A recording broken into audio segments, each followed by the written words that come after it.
And we say good morning to you. Welcome. We're live at Champion Chevrolet, inside the studio, inside the showroom at Champion Chevrolet, the number one Chevy dealer in the state of Tennessee. Nobody sells more Chevys than right here at Champion Chevrolet, the Bristol Highway Motor Mile, Johnson City. And we say good morning to you. Show number 597. Woohoo! They said it wouldn't work.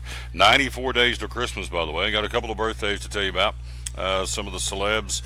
Don Felder from the Eagles having a birthday. He is 70 today. Faith Hill, young lady, can flat sing a song. Of course, married to Tim McGraw, and Faith's having a birthday today. She's got 50 candles on her birthday cake today. So Faith Hill's hitting the big 5-0. Don Felder, the Eagles, hitting the big 7-0. And so those are some of the birthdays we've got going on for you on this Thursday, September the 21st. Is that correct? Yep, 9/21/17 is the magical date. Again, the countdown to Christmas at 94 days from today. We say good morning to you. Thanks for being with us. Coming up, we're going to be joined by Sean Whitten on the phone, the head football coach of the Elizabethton Cyclones, getting ready for the big tussle tomorrow night at the Stone Castle against Tennessee High. Also, we've got Carmichael joining us later on. Dave Angie will join us from the News and Neighbor. We also have the one and only co-owner Andy Dietrich will join us later on in the show.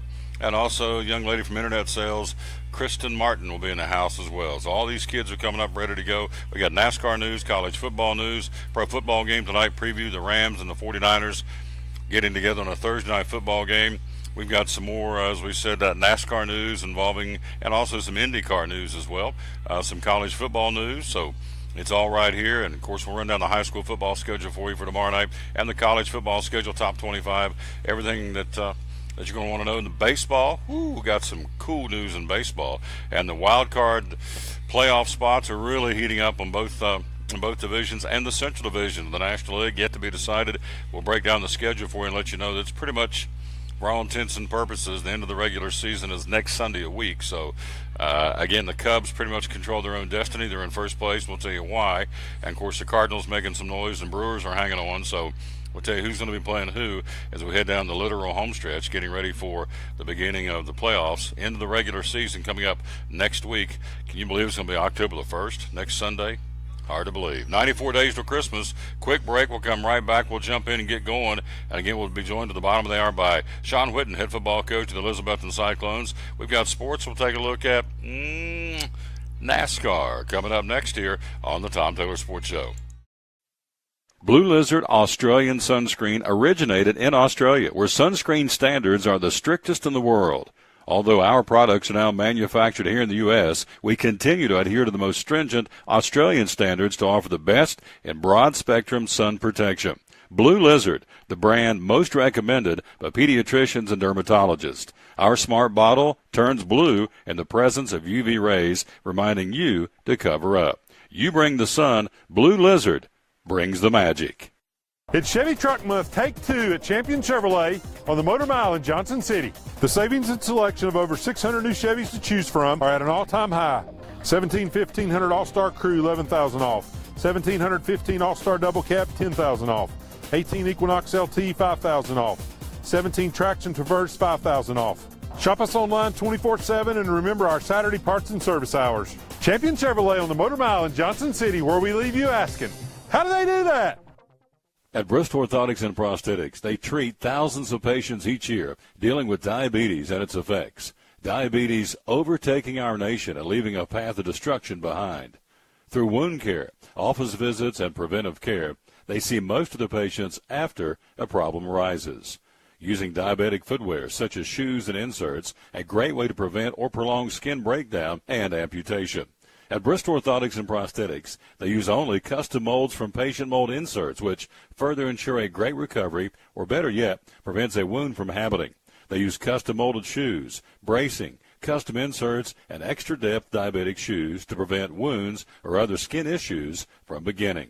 Call today, 1-800-524-4447. 39 years, 6 locations, 1 family. Bristol Orthotics and Prosthetics, 1-800-524-4447. Any day is a good day to get a tray from Chick-fil-A. Over 10 to choose from. Perfect for having the gang over to watch the big game, birthday parties, church get-togethers, backyard gatherings, everything from fruit trays to garden salad trays to nuggets and chicken strip trays. And for the sweet tooth, try the cinnamon cluster or chocolate chunk cookie tray. So you see, Any day is a good day to get a tray from Chick-fil-A. Chick-fil-A at the Crossings in North Johnson City. At FCA, we're touching millions one heart at a time. Since 1954, the Fellowship of Christian Athletes has been putting the heart and soul in sports by challenging athletes and coaches to impact the world for Jesus Christ. As the largest sports ministry in the world, FCA now reaches over 2 million people annually on the professional, college, high school, junior high, and youth levels. Through this shared passion for athletics and faith, lives are changed, one heart at a time. Learn more at fca.org.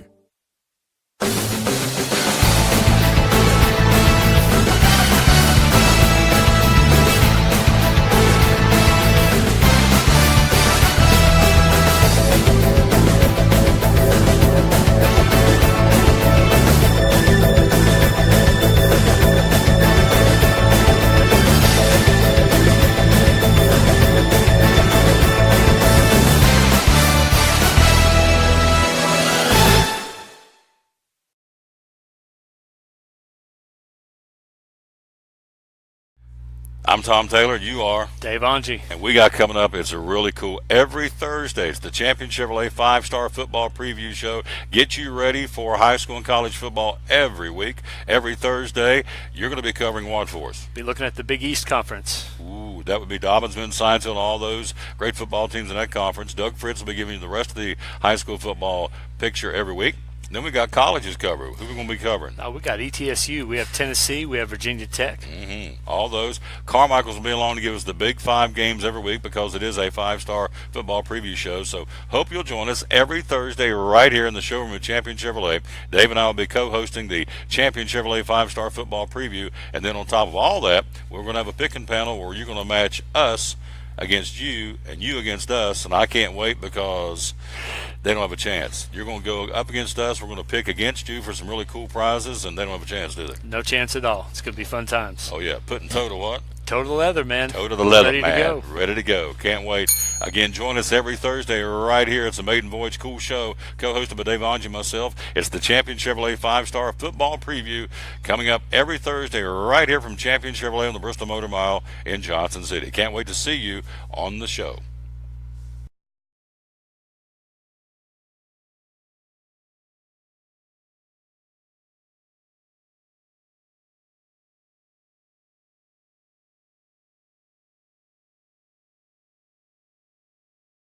Also, the pick and panel contest, you have until midnight tonight. Here we go. Here's how you can pick. These are the teams that you want to try for. Again, simply go to TomTaylorSports.com/football. Tony Briggs of Watauga won it last week. 2 weeks ago, Tracy Clark from Kingsport.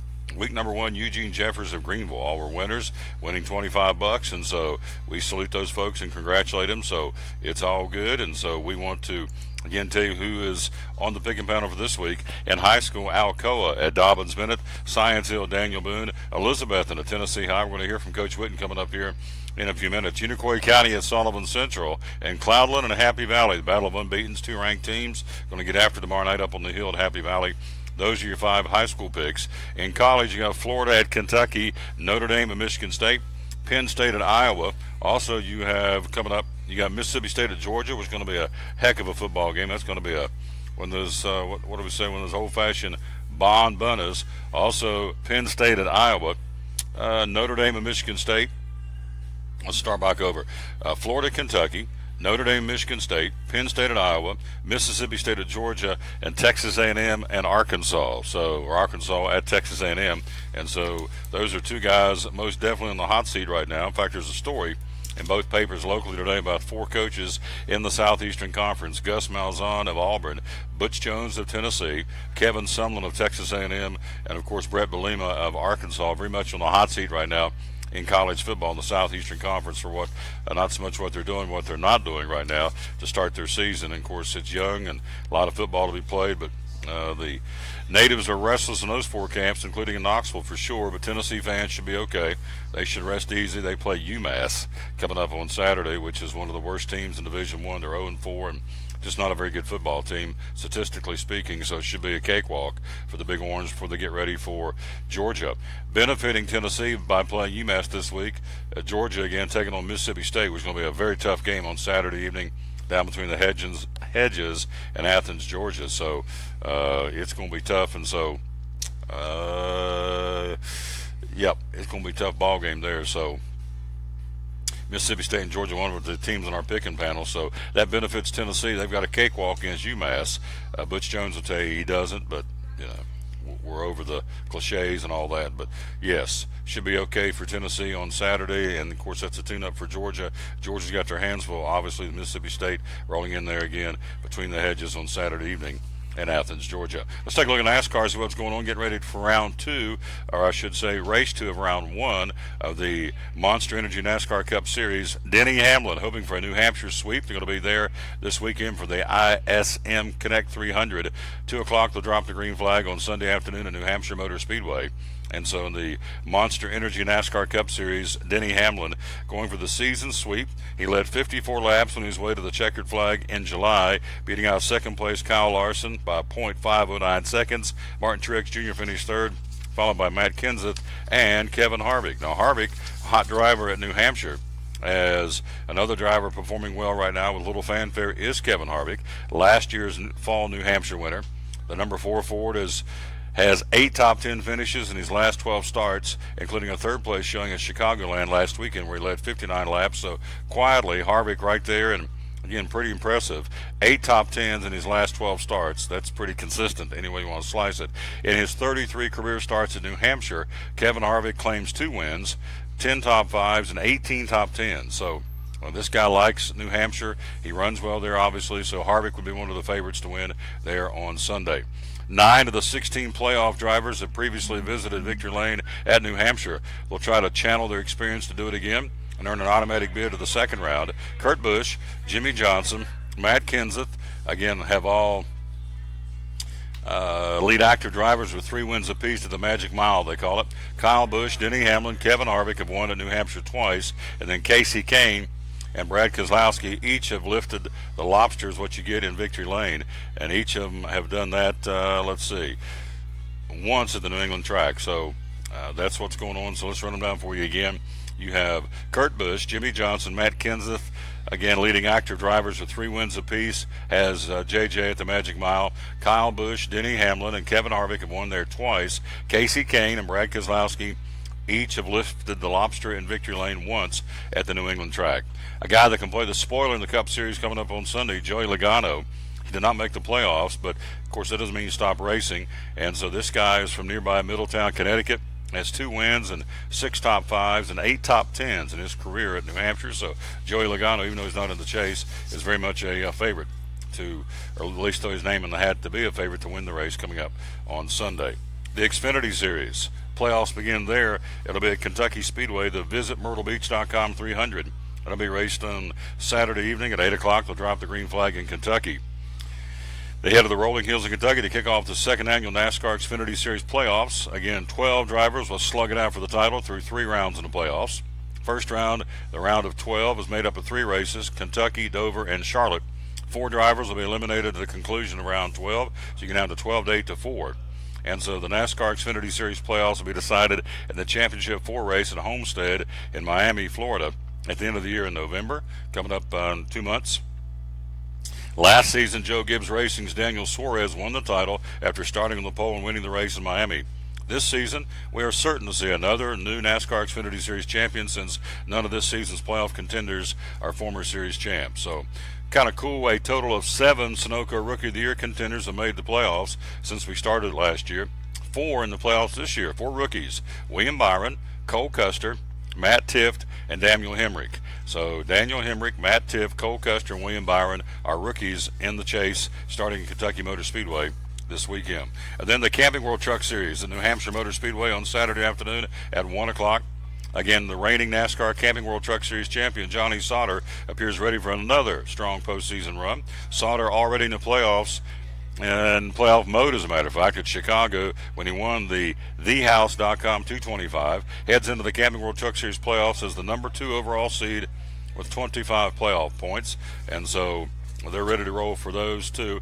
They'll do the round of 8, 6, and 4. So their first 3 races will be New Hampshire, Las Vegas, and Talladega. And then they'll go down to 6, down to 4. And of course, the 4 will race championship weekend in Homestead, Florida. So that's what they've got to look at, and that's what's going on in the world of NASCAR again. The Monster Energy Series again in New Hampshire. The ISM Connect 300 Sunday afternoon at 2 o'clock will drop the green flag. The Xfinity Series at nearby Kentucky Speedway, the VisitMyrtleBeach.com 300. And then the NASCAR Camping World Truck Series, the UNOH 175 in New Hampshire on Saturday at 1 o'clock. That's what's happening in the world of NASCAR again on this Thursday. Again, September the 21st, 2017. We're live at Champion Chevrolet, of course, the number one Chevy dealer in the state. Nobody sells more Chevrolets from Memphis to Mountain City than Champion Chevrolet. And we are joined here inside the studio, inside the showroom here at Champion Chevrolet. Don't forget, speaking of NASCAR, get on there and be sure. And folks, we appreciate that.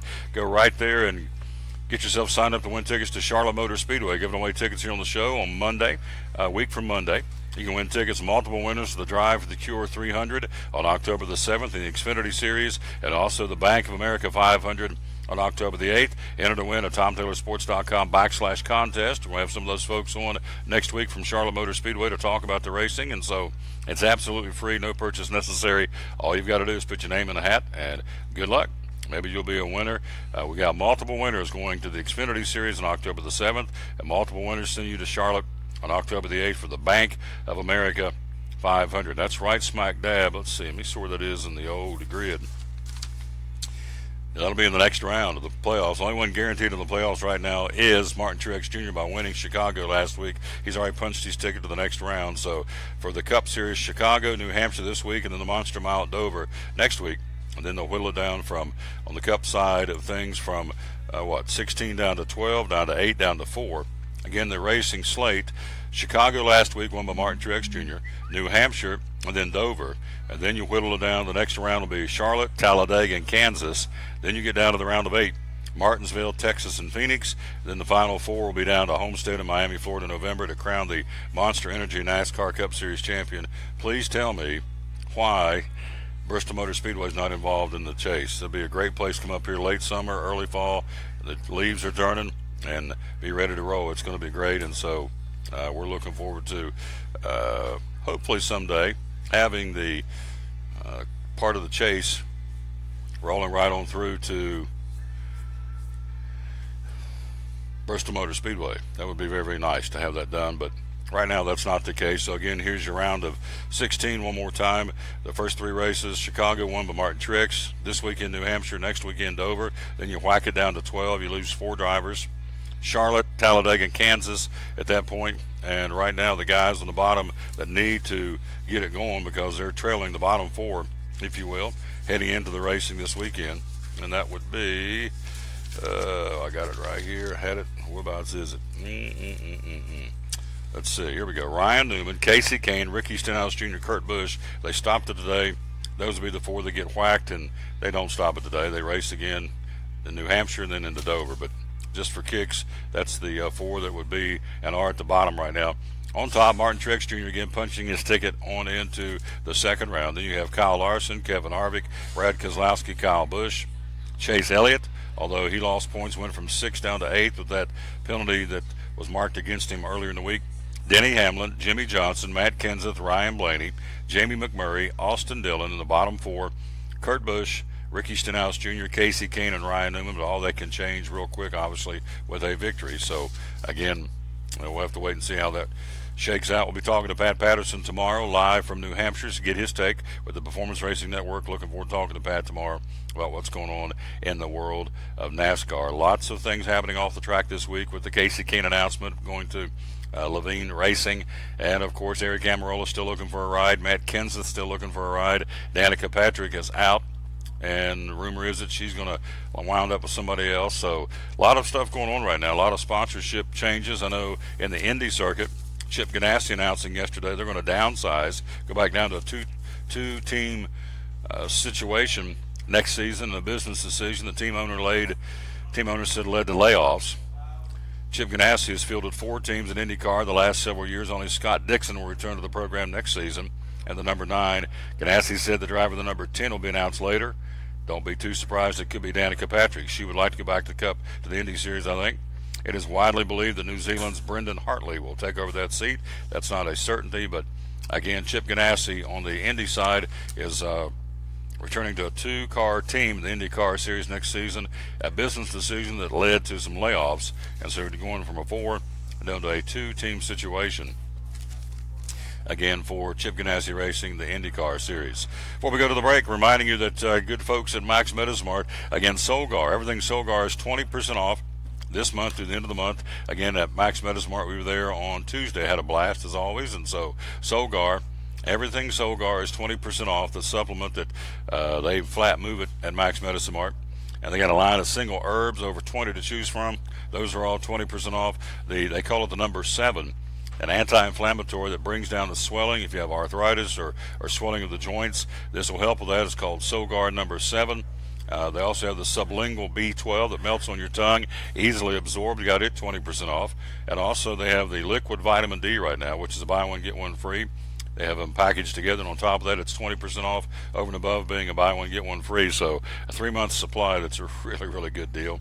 Again, Max Metasmart, make tracks to Max in Kingsport, and you do, where everything Solgar, S-O-L-G-A-R, is 20% off the month of September. Quick break. We'll be right back with more. We're live at Champion Chevrolet. Our show brought to you by the good folks right here at Grip Energy Drink. Show number 597. Tomorrow we'll be at Town Acres Elementary School, helping out with the school carnival, broadcasting live there. But our show will be sports with an occasional visit from the folks from Town Acres. Monday we'll be in the hills of West Virginia, broadcasting live from South Charleston, West Virginia, and Hardee's there on McCorkle Avenue, talking to the folks about West Virginia football, Marshall football. We'll have Mike Hedrick on, replaying and recapping the weekend racing activities with NASCAR, so we'll be there. Next Tuesday we'll be at Bracken Paving and Asphalt Maintenance in Blunt, Vegas. Getting ready to hang out with Spencer and all the kids up there, Tommy Wyman and the Apester and all the folks. Looking forward to being there on Tuesday. And it looks to be that will be our 600th show. So that's pretty cool. With one of our original sponsors, we'll be there live again at Bracken Paving on Tuesday. Quick break. We'll be right back. We'll check in. My man's in the house. We'll get him in while we can. Co-owner Andy Dietrich is coming up next here on the Tom Taylor Sports Show. At American Import and Auto Repair in Johnson City, one of the 8 areas of your vehicle that takes constant continuing education is the air conditioner on your vehicle. Well, you would think that AC would be a simple one, but it's getting to be a lot bigger than just AC. It's the management of the system, not just AC, but heat and everything.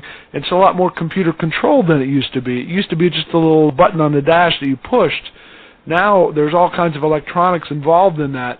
Braking systems used to be fairly simple. Now some of the newer vehicles, you have to have a computer to actually operate the braking system to make sure that it's okay after you've worked on it. Computer controlled of the engine is becoming very important. There's a lot to that. Each one of these areas, the technology is just tripled and quadrupled in the last few years. It's hard to keep up. You really need to stay in the books and know what's going on with them. American Import and Auto Repair, Johnson City, open 6 days a week.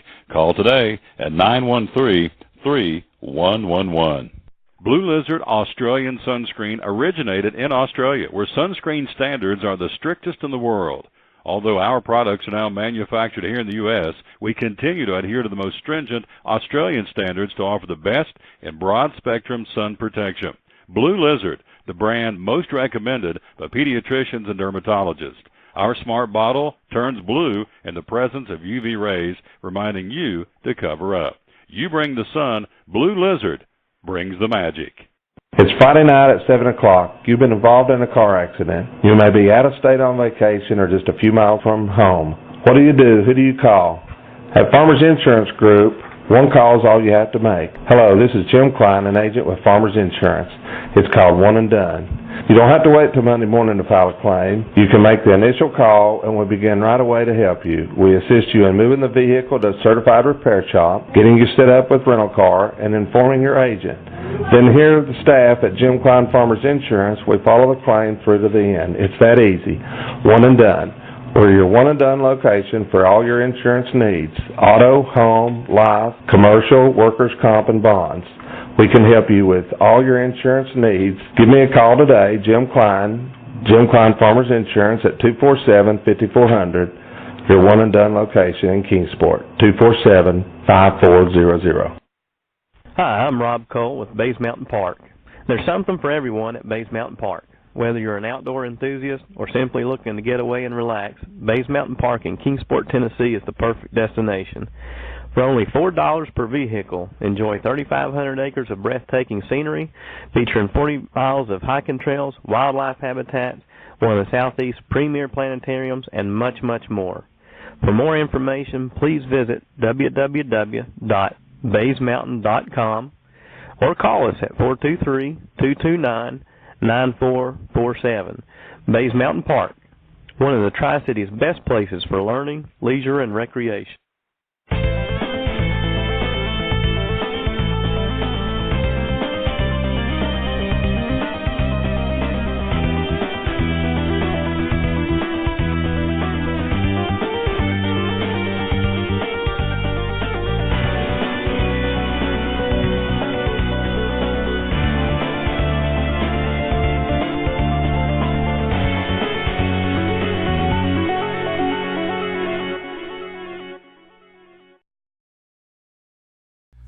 I'm Tom Taylor, and you are Dave Angie. And we got coming up, it's a really cool, every Thursday, it's the Champion Chevrolet 5-Star Football Preview Show. Get you ready for high school and college football every week. Every Thursday, you're going to be covering what for us? Be looking at the Big East Conference. Ooh, that would be Dobbinsville, Science Hill, all those great football teams in that conference. Doug Fritz will be giving you the rest of the high school football picture every week.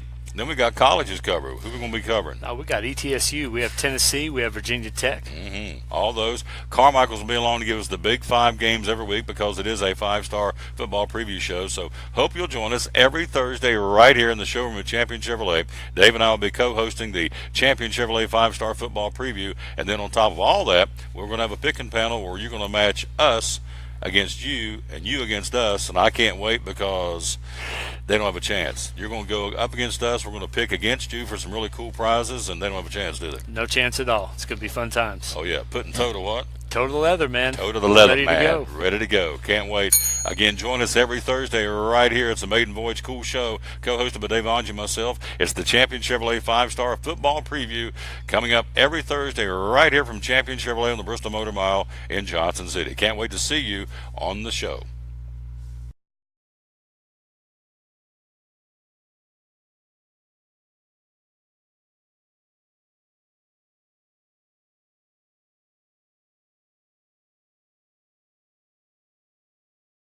In the house. Nope, I'm not him, but we're about to get him on here right now. That would be our buddy Andy Dietrich. I've changed. Yeah, you got a beard and a hair. Long hair and a red hat on. Oh, yeah, looking nice. There he is, our buddy right there. Andy Dietrich, again, our co-owner of Champion Chevrolet. Good morning, sir. You want to in the studio. In the studio, inside the showroom at Champion Chevrolet. And so, look at him right here. We got the picking panel coming up in a few minutes. So I got blown out of the water. Yeah, I wasn't going to say that. Yeah, Mr. Copenhaver dominated the it was a butt whooping. It was smackdown pretty bad. Did he win it all? No, he didn't win it all, but he won between you two. Okay. And Kristen. You three kind of pick every week on behalf of Champion. And Kristen beat me? Well, how far down the list am I?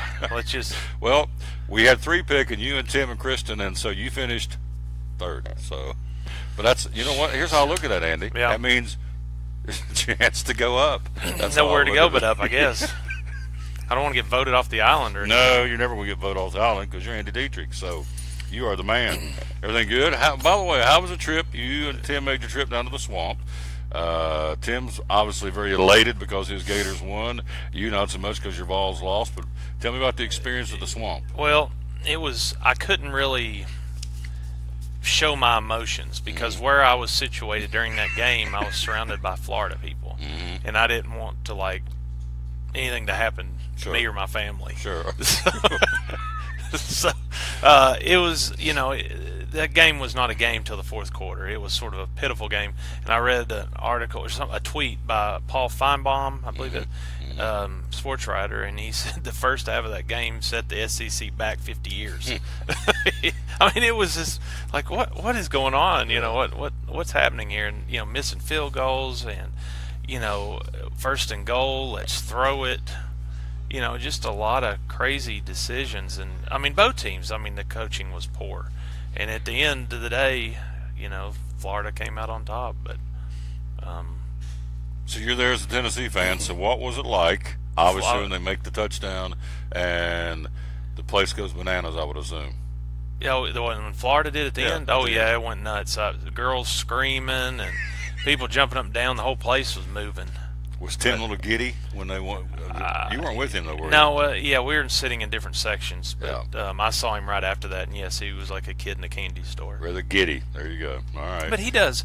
I mean, I'll give him credit, and I usually don't talk nice about him, but he does go to a lot of University of Tennessee games, and he does pull for Tennessee. Yes, he does. But he does like, and I heard his son. I spent some time with his son down there, Zachary, who's a senior at Science Hill, and you know, the story is the reason why everybody's like, well, why in the world he lives up here and he's from Virginia? Why does he pull for Florida?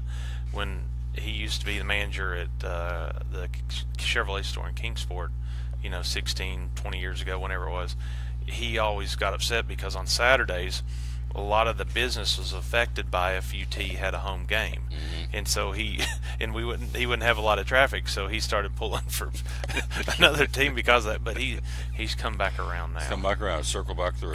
But he still had Gator gear on down there. He did have Gator gear. Yes. All right. So anyway, it was like football coaching 101. What you don't do in the situations. And both coaches were guilty of some really bonehead play calling, but obviously when you lose, it makes it more magnified of what you didn't do right. As the Butch is catching some flack, of course they're playing a team that probably could beat, and this is no disrespect to Chucky Duck or anybody else, they could probably beat them. So UMass is terrible.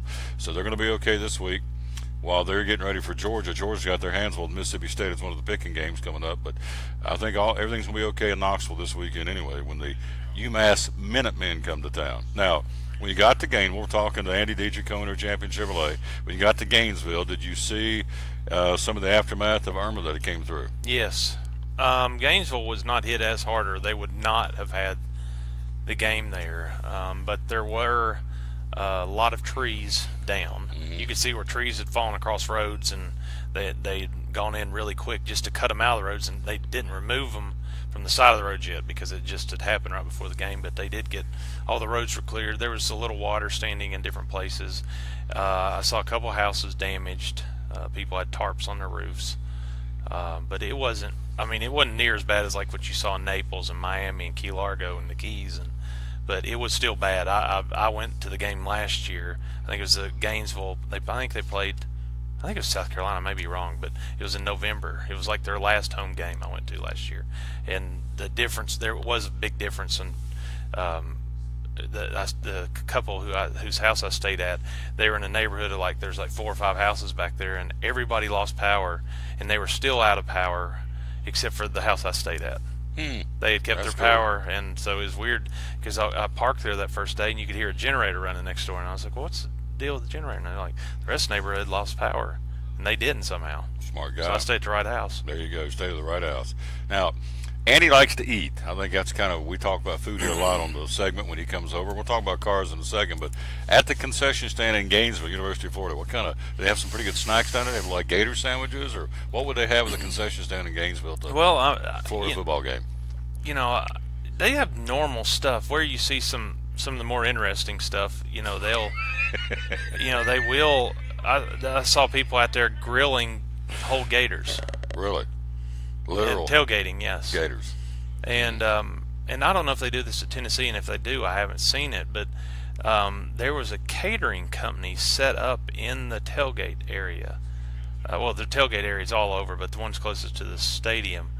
And like the week before or the week of, you can call this catering company, put your order in. You just go to your parking spot, set up, and then they come deliver your food that you've ordered on golf carts to you.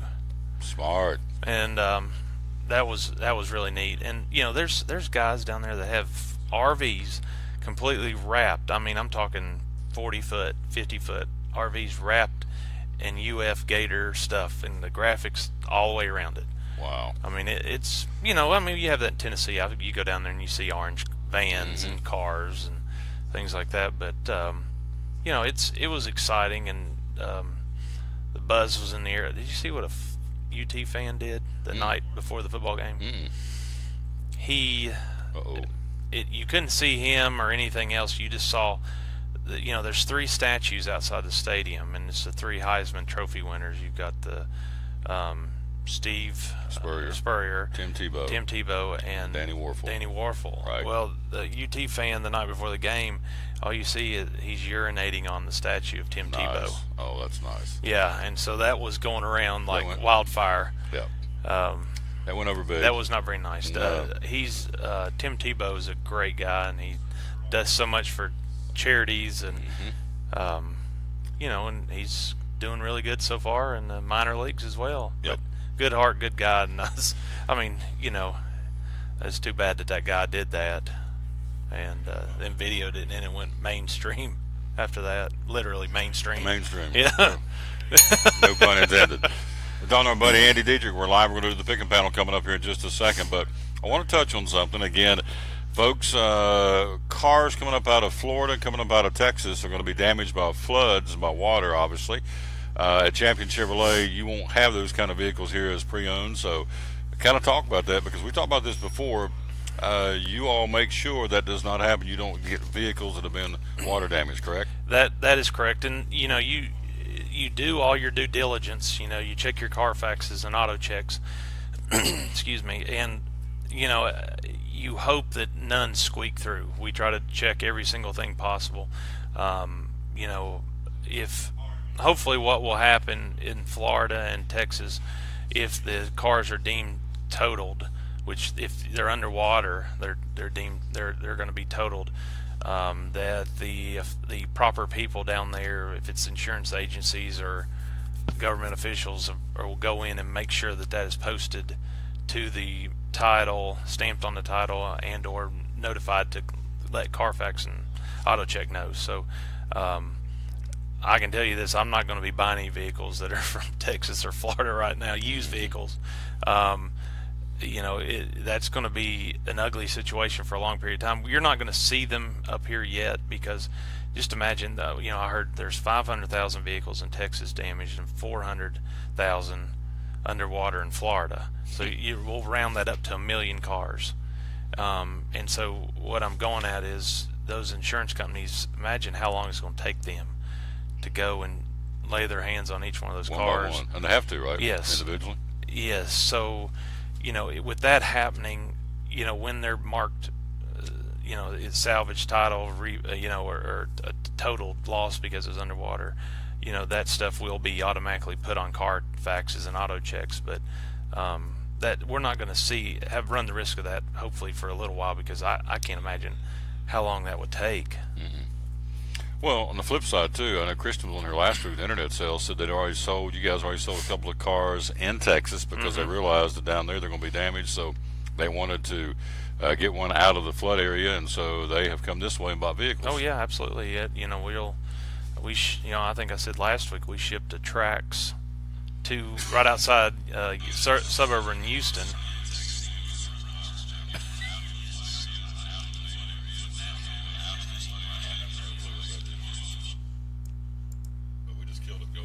Oh, well, we were all echoing.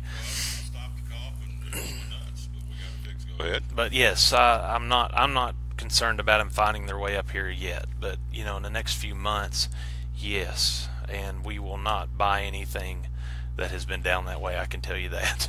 So don't worry. Don't worry about it. We're not going to have anything. Got the picking panel coming up here in a second. Also going to be joined by Sean Whitten by phone, talking about the Elizabethton Cyclones and Tennessee High tomorrow night. We've got the picking panel. Mr. Copenhagen will be picking here in just a few minutes, along with Mr. Dietrich. But first, let's talk about what's going on here on the lot. We're at mid to late September on the old calendar, and we're winding this thing down. Next Sunday will be October the 1st, which is hard to believe. We are 94 days away from Christmas, and a couple of birthdays there. You a fan of the Eagles? Like the Eagles? Yeah. Don Felder, from formerly the Eagles, is 70, and Faith Hill, old Faith, she can croon them out pretty good. She's a birthday girl. I saw them, and when I was in college over in North Carolina, I think I went to Charlotte and saw them play. That's when Faith was really big time. Yeah. She hadn't had many hits in a long time, but still married to Tim. Yeah. Still hanging in there. She's 50 today, so there you go. She still looks great. There you go. So I saw her. Somebody posted. Where'd she perform? Just Knoxville or somewhere close to here? Yeah, and people posted video, and she looked great. Knoxville, she and Tim were there together. So, all right, let's take a look at vehicles. What we got going on, my friend, here at Champion Chevrolet before we do the picking panel. Well, we've still got big discounts and rebates on the 2017 Silverados. So if you pick out a Crew Cab All-Star Silverado, we're still doing $12,000 off MSRP. We're doing $11,000 off double cab 4x4 All-Stars 2017 1500s. I've got 25% off select 2017 Cruises, $5,000 off all remaining 2017 Traverses, $5,000 off 2018 Equinox LTs. Also, I've had in the paper last week, and I believe it's running again this week, we have a big selection of Cadillac certified pre-owned vehicles. And what that is, the warranty goes up to 6 years, 100,000 miles. You get 24-hour roadside assistance, courtesy transportation, and 3-month trial of OnStar and 3 months of Cirrus XM. And I've got 6 certified pre-owns right now. So if you want to save thousands instead of buying a new Cadillac, you've always wanted one, I've got the deal for you. There you go. It's all right here. Champion Chevrolet, of course, the website is www.championjc.com. You can chat with us, email, call in, fill out a credit application. We make it as easy as possible. There you go. And they do. And they flat sell the vehicles. And again, I asked him, is it going good this month? He said, it's a dominating month. Yeah. Big time new cars. It's a big new month this month with the rebates and discounts I just talked about. That's why. Any trends? Anything jumping out at you? More Malibus than Cruises? Or? No, we've sold a couple Corvettes and a couple Camaros here going into fall, and we're always selling trucks. So trucks. There you go. And that would be the Colorados, the Silverados. That's yeah, and the heavy-duty trucks are very popular as well. We've sold a bunch of diesels here in this last week. We're just down to one tram truck left from the racetrack, so really? Diesel. As well, they're over $12,000 off. Can't beat it. Over $12,000 off. So here we go. Pick 'em panel time. The OK Corral. You want to do college first? You want to do high school? Let's do high school. High school. Alcoa at Dobbins Bennett. I've got to go to where I graduated from, DB. All right. Science Hill at Daniel Boone. Science Hill. Okay. Elizabethton at Tennessee High. Elizabethton. All right. Boy, he's on it. Unicoi County at Sullivan Central. All right. And then the Battle of Unbeaten's Cloudland at Happy Valley. I'm going to say Cloudland. Taking Cloudland. All right. College football picks, R5. This is the pick and panel. This is a little in-house between he and Kristen and Tim. And Tim has dominated so far. Let's see. Kristen won one. Let's just pour salt on that wound a little more. Tim's won 2 and Kristen's won 1. And Andy's looking for his first victory. Maybe it's this week. Florida at Kentucky. Florida. Notre Dame and Michigan State. Say Michigan State. Taking Michigan State. Penn State at Iowa. Penn State. Taking Penn State. All right. Mississippi State in Georgia, the Battle of the Dogs. Georgia. Taking Georgia. And then 2 coaches looking for a win and desperately. Arkansas, Texas A&M. I'm going to say Arkansas. Taking Arkansas. There we go. Mr. Cope. Mr. Cope there went down the hall shaking his head, grinning. So I don't know. We don't have Tennessee and UMass on there. No, I think it's going to be safe, the Big Orange. Surely to goodness they can beat UMass. We hope. Yeah. Butch said they're angry and they're hurt, and it's all on me. Well, who else would it be on? He's the head coach. God, have you seen that? It said, don't worry, guys, about our loss. We're still champions of life. Hit the bell. Oh, me, oh, my. I had a quote earlier in the week. He says, when we get down inside that red zone, we got to run that football. And I'm thinking, well, okay, why are you telling me that? You're the coach. Why didn't you make that happen? Oh, well. Mr. Copenhagen, you ready to make your picks? See, just the way he's just like, yeah, it's like taking candy from a baby. Yeah. He just... It ain't fair. It's not going to make a difference, is that what you're saying? Alcoa, Dobbins Bennett. Alcoa. All right. Science Hill, Boone. Elizabeth and the Tennessee High. All right. Unicoi County and Sullivan Central. UC. All right. And Cloudland and Happy Valley. There's some definite separation here between those. Florida. Okay. Never mind. Florida. Notre Dame and Michigan State. Michigan State. Going Notre Dame. All right. Penn State at Iowa. All right. I think it's going to be a trap game. Michigan or Mississippi State or Georgia? Mississippi State. Ooh. All right. And then Arkansas, Texas A&M. Texas A&M. There we go. The picking panel is in, so. Should be interesting. It should be. You took DB. He took Alcoa. Let's see. You took Sullivan Central. He took Unicoi County. And you took Cloudland, and he took Happy Valley. Then in the college, you went with Michigan State. He took Notre Dame. And then you went with Georgia, and he went with Mississippi State. And then he took Texas A&M. You took Arkansas. So there is some definite. Oh gosh, yeah. Some separation here. Definitely a winner and a loser. Yeah. Yeah, Yeah. there's not any clear defined. No. That's why we put them on the picking panel. It's going to be good. And next week's even better. Next week got Georgia, Tennessee, and Clemson at Virginia Tech, and we got some good ones next week too. So. Notre Dame and Michigan State, I don't know. Yeah, that's a throw it up and throw it in the bag and jiggle it up, shake it up, whatever. So, very good. So this is good stuff. We're inside the studio. Do we call this the Cletus Green Design Studio? We give Engineered. Him some love. It's engineered by Cletus Green. You know, when every time you say it, he just kind of. He's not over there right now. No, but he kind of. Science Hill game next week, too. Oh yeah, they've got the Farragut Admirals. That's on the picking panel. Science Hill at Farragut next week. I've already got my. Yep, big game. So it's time. Of course, from this is the last non-conference week. Everything else from here on in is head-to-head conference play. So good stuff. All right. So before we go to the break, if you had to pick one special off that page, which one just jumps out at you? Because you've been in the car business a long time. Well, what is? It's super hot car right now is the new body style 2018 Equinox LT. I already got $5,000 off on them, so that's a biggest rebate I've seen on a new model that just came out. Let me throw something else at you. Got to come up with something before the end of your show. Oh, okay. You got to come up with this. All right. I've got 2 tickets to give away to the Tennessee UMass game this weekend. Okay. And you need to figure out a way to give them away. Okay. Well, they can just call the phone if they want them. So, okay. How about that? 2 tickets, Tennessee UMass. 9th caller. All right. First. It's the UMass game. Now remember, it's UMass. Yeah, but people want to go down there and see Tennessee actually win a game. That's a good one to go to. I tell you, if I was going to go, I can't. But I'd be just as interested in watching the Elizabethton band's going to be down there playing with the Pride of the Southland Marching Band, which is really a cool honor for Perry Elliott and the band director Perry Elliott and all the folks in Elizabethton. So we'll figure out a way to give these puppies away. 1 pair. They're good seats too, right? They're inside Neyland Stadium. There you go. You're going to be. You may want to take your binoculars. You're inside the stadium. Okay. Honestly, I didn't look. I don't know. Yeah, I know. But anyway, we'll do that. We will come up with a way to do that. And we will take a break, come right back, and we'll be joined by Sean Whitten, the head football coach of Elizabethton. They may want to bring oxygen. I'm just hint. No, I don't think they're that bad. And they don't need binoculars. All right.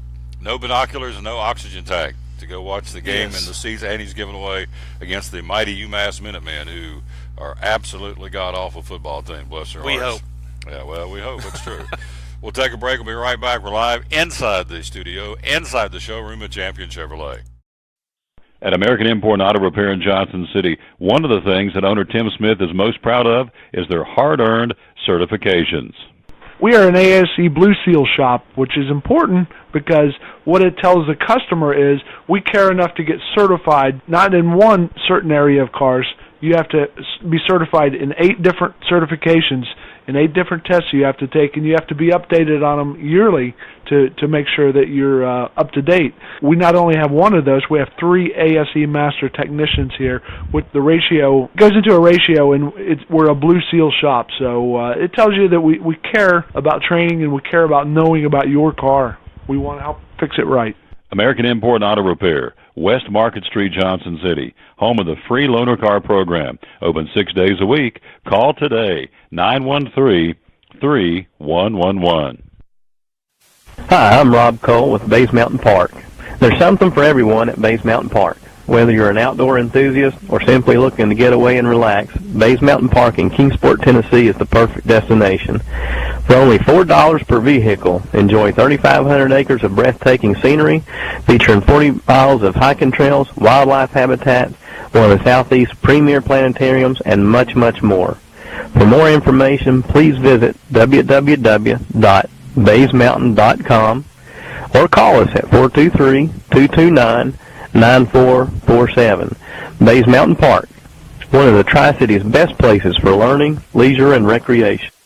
If you're catching some waves or just playing in the yard, it is important to protect yourself. You may not feel the sun's heat, but UV rays can still damage your skin even in cloudy weather. Blue Lizard Sunscreen, recommended by pharmacists and dermatologists nationwide. Our SPF 30-plus formulations use only the highest quality ingredients for broad spectrum protection. As a reminder to protect yourself, our bottle turns blue when UV light is present. Blue Lizard, we've got you covered. Your life is always changing. You never know what shape it will take, or how your financial needs might change. But if we talk about your investments and how they can provide for you and your family, the future becomes clear. At Wells Fargo Advisors, we believe conversation leads to financial clarity. Let's start a conversation today.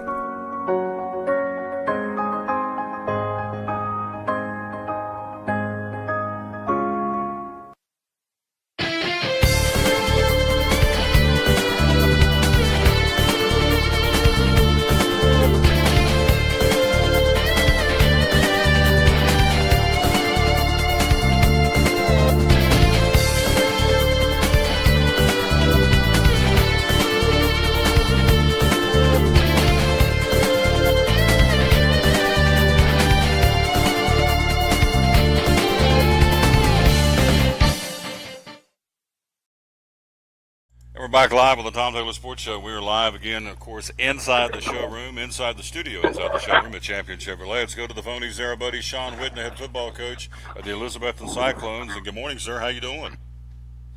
Hey, Tom. How's it going? Thanks for having me again. Yes, sir. And our show we did yesterday, I was telling you off air, it says it's performing better than 85% of the other shows I've done. So there's a lot of folks watching the Sean Whitten Coaches Show, and you just go to the Tom Taylor Sports Show Facebook page or go to YouTube and type in Tom Taylor Sports Show. You can watch it either way. So about 27 minutes of talking with Coach Whitten and some highlights and talking about the kids. So this is kind of an extension of that Coaches Show that we're going to be doing every week now. So let's talk about it. Let's talk about the big win over Granger, 49-0 shutout, the 76th shutout by Elizabethton football in the history of the school, and big win last Friday night. Tell me about it. Well, it's a great win, Tom. Big homecoming win, first time ever playing Granger. We're fortunate enough we're 11-0 in homecoming since I've been here, and anytime you play an uncommon opponent, it's always fun. It's good to kind of start up we're going to be in the conference with them for the next 4 years, so it's good to kind of, first meeting, want to kind of set the tempo and let them know that, that we're kind of the team to beat. And but it was good Granger football team. A lot of great kids on their team. A lot of size that they had. They ran the ball extremely hard. But it was great for us. It was a great team win. We had 9 different receivers catch the football. We had 3 different running backs score a touchdown, and it's a great homecoming win. And whenever you have a class like a school like we do with tradition and a lot of history, the class of 1962 was there in attendance, or 55 years ago, and it's just good to let those people know that we're going to continue to carry on the tradition and the history. Behind. Through wound care, office visits, and preventive care, they see most of the patients after a problem arises. Using diabetic footwear, such as shoes and inserts, a great way to prevent or prolong skin breakdown and amputation. At Bristol Orthotics and Prosthetics, they use only custom molds from patient mold inserts, which further ensure a great recovery, or better yet, prevents a wound from happening. They use custom molded shoes, bracing, custom inserts, and extra depth diabetic shoes to prevent wounds or other skin issues from beginning. Call today, 1-800-524-4447. 39 years, 6 locations, 1 family. Bristol Orthotics and Prosthetics, 1-800-524-4447. If you're catching some waves or just playing in the yard, it is important to protect yourself. You may not feel the sun's heat, but UV rays can still damage your skin even in cloudy weather. Blue Lizard Sunscreen, recommended by pharmacists and dermatologists nationwide. Our SPF 30-plus formulations use only the highest quality ingredients for broad spectrum protection. As a reminder to protect yourself, our bottle turns blue when UV light is present. Blue Lizard, we've got you covered. From the driveways where your kids play basketball and ride their bicycles, to the parking lots at your local church or grocery store, Bracken Paving is an important part of many neighborhoods in our area. No matter how large or how small the job, Bracken strives for excellence in every service they provide. It's a foundation for a strong community. Discover the difference at Bracken Paving and Asphalt Maintenance. Give us a call or visit us online at brackenpaving.com.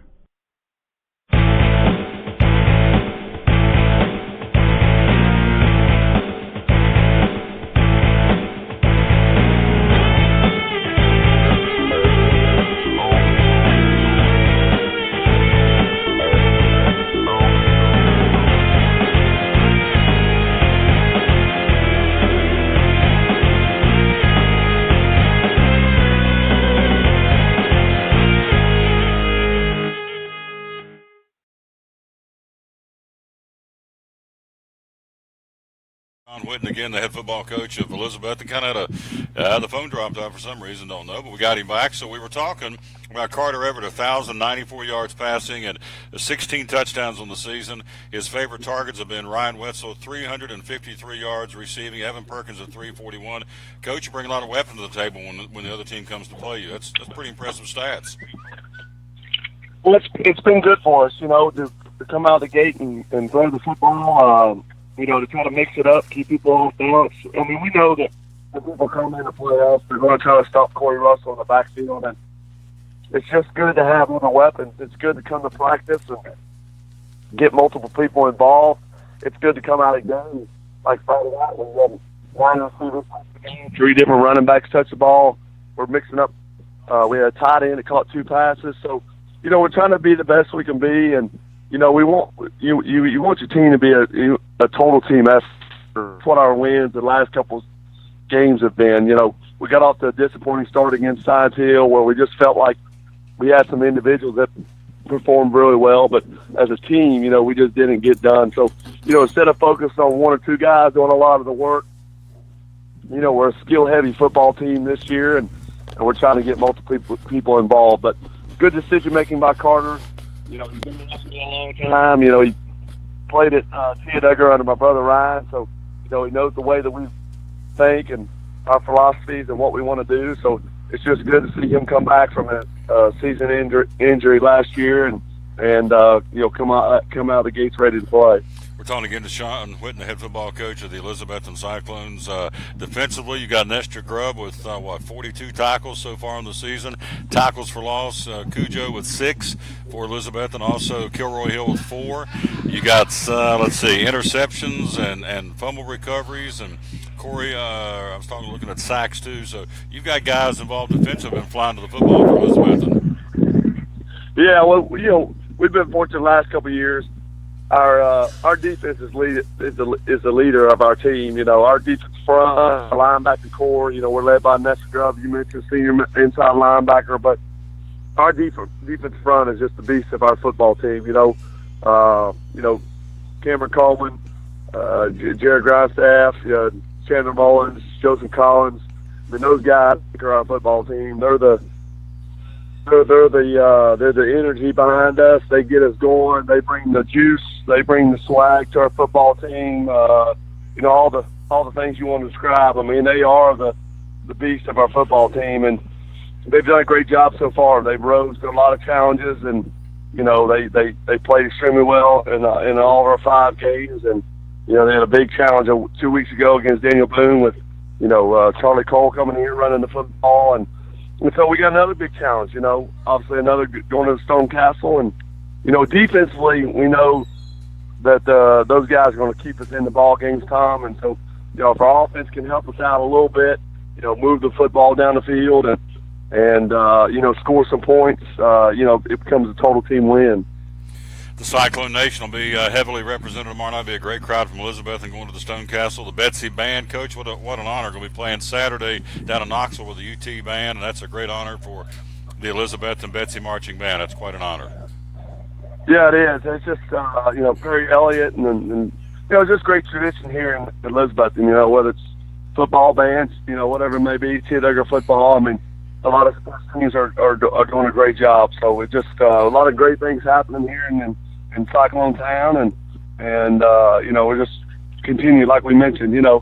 I just think try to let those guys know that there's a foundation been set. There's a legacy to leave and to carry on, and for those that have passed and for those to come, as we continue to strive for excellence in everything that we do on and off the field. We got a number of guys. We got a defensive lineman, Cameron Coleman, that's committed to play at Furman. You just don't get into Furman if you're a bad student, Tom. You got to be able to do the work in the classroom and out of the classroom as well. So we're proud of a lot of people in our programs and our schools, but think about the many teams, the many of the marching bands that could be performing in Neyland Stadium tomorrow afternoon or Friday afternoon. And it's going to be it's going to be Elizabeth High School. So it's a great honor for those guys, and we wish them well, and we're really proud of them. Absolutely, and so I had a chance to come over and call the Duggar game the other night here on the show, and had a lot of response, great response, and you got some kids coming, Coach. Those boys at Duggar, they beat Crockett 36-6. You got some kids that are going to be able to play for the Cyclones in a couple of years. It was an impressive football game. Tom, it's great to have some good talent, and a lot of great kids working extremely hard. The last 4 or 5 years at Teotihuaca, they've either won the championship, tied for it, or pretty much competed for it, and. But everything comes back to, you got good coaches up there that are really patient with those kids, that really, that understand that middle school football is developing those kids to get ready to play high school football. And, what better people you have up there than, Johnny Bronson, Travis Smithdale, Mike Hooks, Ryan Whitten, and, Ben Fox. They go on and on, guys that, bleed orange and black, that understand, what our program's about, and where we got to get to. So, there's a lot of football left to play, a lot of exciting time, and, it's hard to believe we're already at game number 6, but, it's just fun getting every day to work with these kids, and whether it's Monday going to the JV game, Tuesday going to the Duggar games, and Friday coming to our games, it's just, it's really exciting during the fall, to be a part of Elizabeth football. You got it. I appreciate your time. We'll see you tomorrow night at the Stone Castle, and go Cyclones. Yes, sir. All right? Thank you. Appreciate it. Yep, good man right there, our buddy Sean Whitten. Appreciate him again being with us here on the Tom Taylor Sports Show. No, do not want to do that. I do want to do this. I want to drop this down right here. I'm trying to wing it on the fly. We'll take a break. We'll come right back. I'm Tom Taylor. You are Dave Angie. And we got coming up, it's a really cool, every Thursday, it's the Champion Chevrolet 5-Star Football Preview Show. Get you ready for high school and college football every week.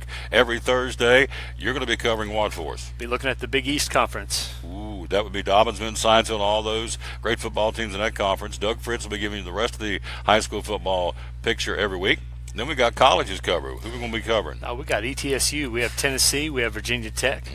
All those. Carmichael's will be along to give us the big 5 games every week because it is a 5-star football preview show. So hope you'll join us every Thursday right here in the showroom at Champion Chevrolet. Dave and I will be co-hosting the Champion Chevrolet 5-star football preview. And then on top of all that, we're going to have a picking panel where you're going to match us against you and you against us, and I can't wait because they don't have a chance. You're going to go up against us. We're going to pick against you for some really cool prizes, and they don't have a chance, do they? No chance at all. It's going to be fun times. Oh, yeah. Putting toe to what? Toe to the leather, man. Toe to the leather, Ready man. to go. Ready to go. Can't wait.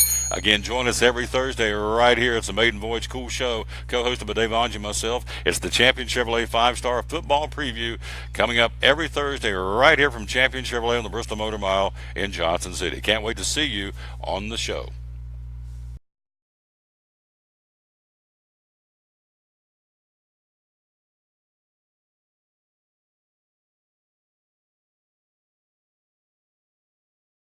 much forward to that as we're here broadcasting live again on this Thursday. Again, our countdown to Christmas at 94 days, and this is show number 597.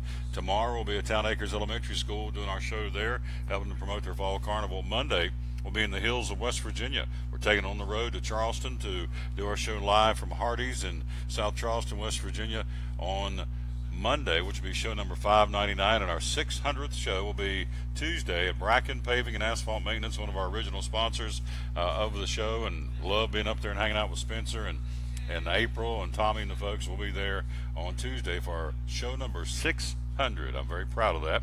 A lot of folks said this wouldn't work, and we're going strong, and we certainly appreciate that. One of the reasons we have great guests like this man right here, no, I'm not Carmichael, I'm going to get him in here right now and get him rolling because he has lots to talk about. He is with the Johnson City Parks and Rec, and good afternoon, sir. How are you? I am doing great on this Chamber of Commerce Thursday afternoon here in the Tri-Cities. The South Charleston Hardee's, I can say I have ate at that Hardee's before. Coming back from one of my trips to Cleveland when I was a patient at the Cleveland Clinic in 2012. I can't remember. I think it was when I went up actually for my schedule where the doctors told me that they could take the cancer tumor out of me. We stopped coming back at that Hardee's in South Charleston and had lunch. There you go. Coming back home. So you've been there. I've been there. There you go. I got to know West Virginia well. That's the summer of 2012. I got to know West Virginia and Northeast Ohio well. That's very well. Yes, sir. But they did it and got the tumor. Got it out. Cleveland Clinic is the greatest. I will always say it's the greatest hospital in the world, and it is a great hospital, especially heart patients, any type of illness. I mean, when I was there, actually, Kyrie was there. He had broken his hand in Vegas at a summer game, and like a day or two after my surgery, Kyrie was downstairs having surgery to repair his broken hand. Oh, really? Yes. Same time. There you go. Well, again, Carmichael's with us. Let's talk about something in Johnson City this weekend. It is the Women's Disc Golf Championship. Tell me about that. It's the U.S. Open for women's disc golf. Over 130 participants from all over the nation coming in. They've been here practicing this week. Tonight is I think the opening ceremonies they're doing some things over at the Holiday Inn. I think they're also having a putting contest tonight at Founders Park. They'll be playing at Pine Oaks. They're playing at Wing Deer for most of the weekend. That's where the championship round will be, and also the closing ceremonies on Sunday. But the biggest winner of the whole weekend are the citizens of Johnson City and the Tri-Cities and Upper East Tennessee community. Park and Recreation, we went in and did a lot of reworking of our disc golf course, put new tee boxes in on each of the 18 holes. We cleaned away a lot of shrubbery, a lot of things. You know, we build stuff, and sometimes as Park and Recreation, we've got so many things going on. Sometimes, maybe we overlook something. Maybe because we're maybe trying to get ball fields prepped for ball games, maybe we don't do as much work on disc golf as we should. Well, we have went in, and it is it looks great. I was out there the other day taking a look at it. We've had people that have played the golf course since we've reopened it back up. It says, man, we appreciate all the effort you guys have done to make this place nice. And hopefully the citizens of the community who do enjoy disc golf or want to try disc golf will come to Wing Deer Park and play there sometime. Yep. And so this is the U.S. Open. This is the Women's Championship. How many ladies are entered this weekend? Around 130, 132, I believe they're scheduled to appear and scheduled to perform. Starts tomorrow, so they'll have a final number first thing in the morning. Yeah, we hope to have the director on. Tom Barr is the director, and we're working to try and get him on. Working through a lady named Moore. Tim Barr is the gentleman's name. Yeah, Tim runs the Tri-Cities disc golf group. They participate. They do some Thursday night socials out at Wing Deer, and they also have some tournaments out there on Sundays. So I'd say you can provide the magic number to get him on, huh? Tim Barr. I know. I've had some conversations with him, so he can work his magic. Carmichael. I know Gavin Andrews also from the chamber. Gavin and Tim. Gavin plays disc golf. And Gavin was one of the people with Tim to help bring the national tournament to Johnson City. Definitely know Gavin. We'll get one of those guys on tomorrow and get him on by phone and let him talk about this big deal, bringing in over 100 ladies for the weekend. Of course, the economic impact is going to be very good. It will be very good to the community. Not only have we got the women's golf tournament, this golf tournament here this weekend, we have a tournament at softball tournament at Wingdeer Park with 20 teams on Saturday. So a nice weekend all around in recreation. Talking to Carmichael again, he joins us every week. Let's take a look at Major League Baseball. The National League Central up for grabs. Cubs lead the Brewers by 3.5. Cardinals 5 out. Don't look down. Here come the Cardinals. They've won 6 out of 10, 2 in a row. And so the wild card's even more dicier. But let's take a look at the NL Central, because this weekend, starting today, the Cubs will be in Milwaukee for 4. And then through Sunday, the next week, they'll be in St. Louis at Busch Stadium for 4, Monday, Tuesday, Wednesday, Thursday. On the other side of the slate, Cardinals in Pittsburgh this weekend, and then next weekend, to wrap it up, the regular season ends next weekend, the Reds will be in Chicago, and Milwaukee, number 2, will be number 3, St. Louis. So pretty much the Cubs control their fate here. They do, and with the clock running out, pretty much St. Louis is just about out of the division race, but they're only, I believe it's 2.5 out of the wild card race. Mm-hmm. And they've still got a chance there. I think that's their only chance to get in the playoffs, is getting that second wild card. Milwaukee still has a chance with the Cubs. It comes down this weekend. If the Cubs can split the series, or even win 3 out of 4, Milwaukee, the division race is over. So then then you've got those teams competing for the wild card. Arizona's once about, I think it was 9.5 game lead in the wild card, has got down to 5.5. Arizona has struggled here over the last 10 games. But the clock's running out. We're down. Arizona's down to 9 games left. Most teams are at 10. Some are at 11. Some that are playing this afternoon have got 11 left. So by tomorrow, everybody should be at either 9 or 10 games left in the season. So is it a foregone conclusion Arizona's going to be one of the teams in the National League, and the Yankees will be one of the teams in the American League? Unless they pull a collapse like the 64 Phillies, yes, that should be they should be. And then you're fighting it out for that spot, that team that's going to travel to either New York or Arizona. There you go. And to me, of the place of the, Arizona has a home field advantage playing there. It's a great hitter's ballpark. They get some pitching there, but it's mostly a hitter's ballpark. If you get Colorado and Arizona playing, that could be like a 11-9 type ball game if they play in that wild card playoff game, to see then who plays the team who has the best record in the National League. And right now, that's the Dodgers. If the Dodgers had not went 31-4 over that stretch, you talk about one of the great collapse stories in baseball history. I mean, the Dodgers' lead now is down to 8.5 games. I think at one time there, several weeks ago, it was like 21 or 22 games, and now it's down to 8.5. They're going to clinch if they win today. A win today or an Arizona loss gets the Dodgers the NL West. But while they have went backwards, the Nationals have kept moving forwards. Well, the Dodgers lost their 4th straight last night. And so to the Phillies, of all people. So they had a chance to clinch NL West. They did not. Red Sox did clinch a playoff spot last night by virtue of winning their game against the Orioles and seeing Cleveland beat the Angels. So Red Sox still have a ways to go to clinch the American League East. Yankees are 3 back, but with 10 games to go, Red Sox are pretty good shape to win the American League East. So it's beginning to shape up for the playoffs. And with the Red Sox, they're going to be I think it's the 3 team goes on the road first to the number 2 team. It looks like Cleveland now is just about overtaken Houston for the best record in the American League. Houston had played so well so long, had a bad August, but Houston's played much better in September. But Cleveland's just on a historic pace. I mean, 27 out of 28, 26 out of 27 games in a row. This is a great run that Cleveland has made over the last month. A couple of individuals did a good job last night. Again, we're looking, as you see on the screen, talking to Carmichael. As you look, we're live here inside the studio, inside the showroom at Champion Chevrolet. Hunter Renfroe, kid from the Padres, first 3-homer game at Petco Park by a Padre. And so Hunter Renfroe did that. Also, you have Luke Weaver, giving the St. Louis fans something to be happy about. Through 5 innings against the Reds, allowing 2 runs on 5 hits and striking out 7. A kid who just turned 24 a month ago. That's one of the guys they're hanging their hat on in St. Louis.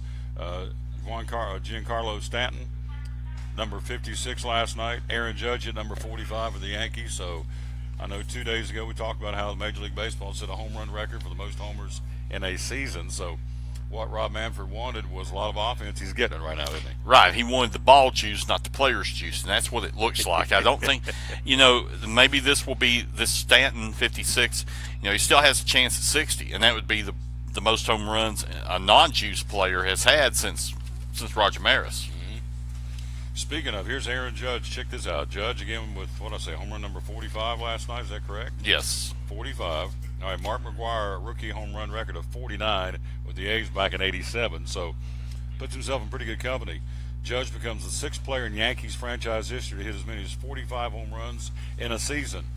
He joins guys like Alex Rodriguez, Roger Maris, Mickey Mantle, Joe DiMaggio, Lou Gehrig, and the great Babe Ruth. And what really gets you about the DiMaggio is with all the home runs he hit, and I would have to go back and look at this, but I'm almost positive DiMaggio probably struck out maybe 45 times that year. He did not have a whole lot of strikeouts. Joe DiMaggio was one of the players, you have a lot of these free swingers. The Babe struck out a lot, Gehrig. Right.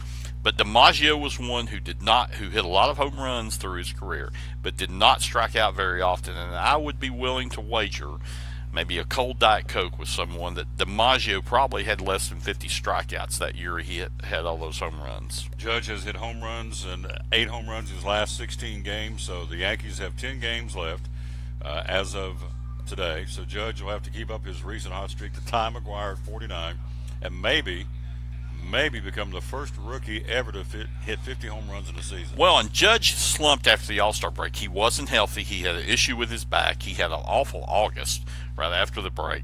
But he got healthy, and since he's been healthy the last about 2.5, 3 weeks, and since then he started his tear back again. So it was just being able to get I think it was a problem with the disc or his back, and he's now healthy again and swinging the bat really well. We're talking to Carmichael, talking baseball. Let's switch gears and talk a little college football. Well, let me go before we wrap up baseball. Last week of the regular season, going into this last week, who would be the team that you would not want to play right now on both leagues? Well, I probably wouldn't want to play Cleveland just because they're still content to put the pedal to the metal. I mean, that's the team. And right now, probably in the National League, Arizona has slid. A week ago, I would have said the Diamondbacks because they were really playing the best of anybody in baseball. But right now, I would say probably the Nationals.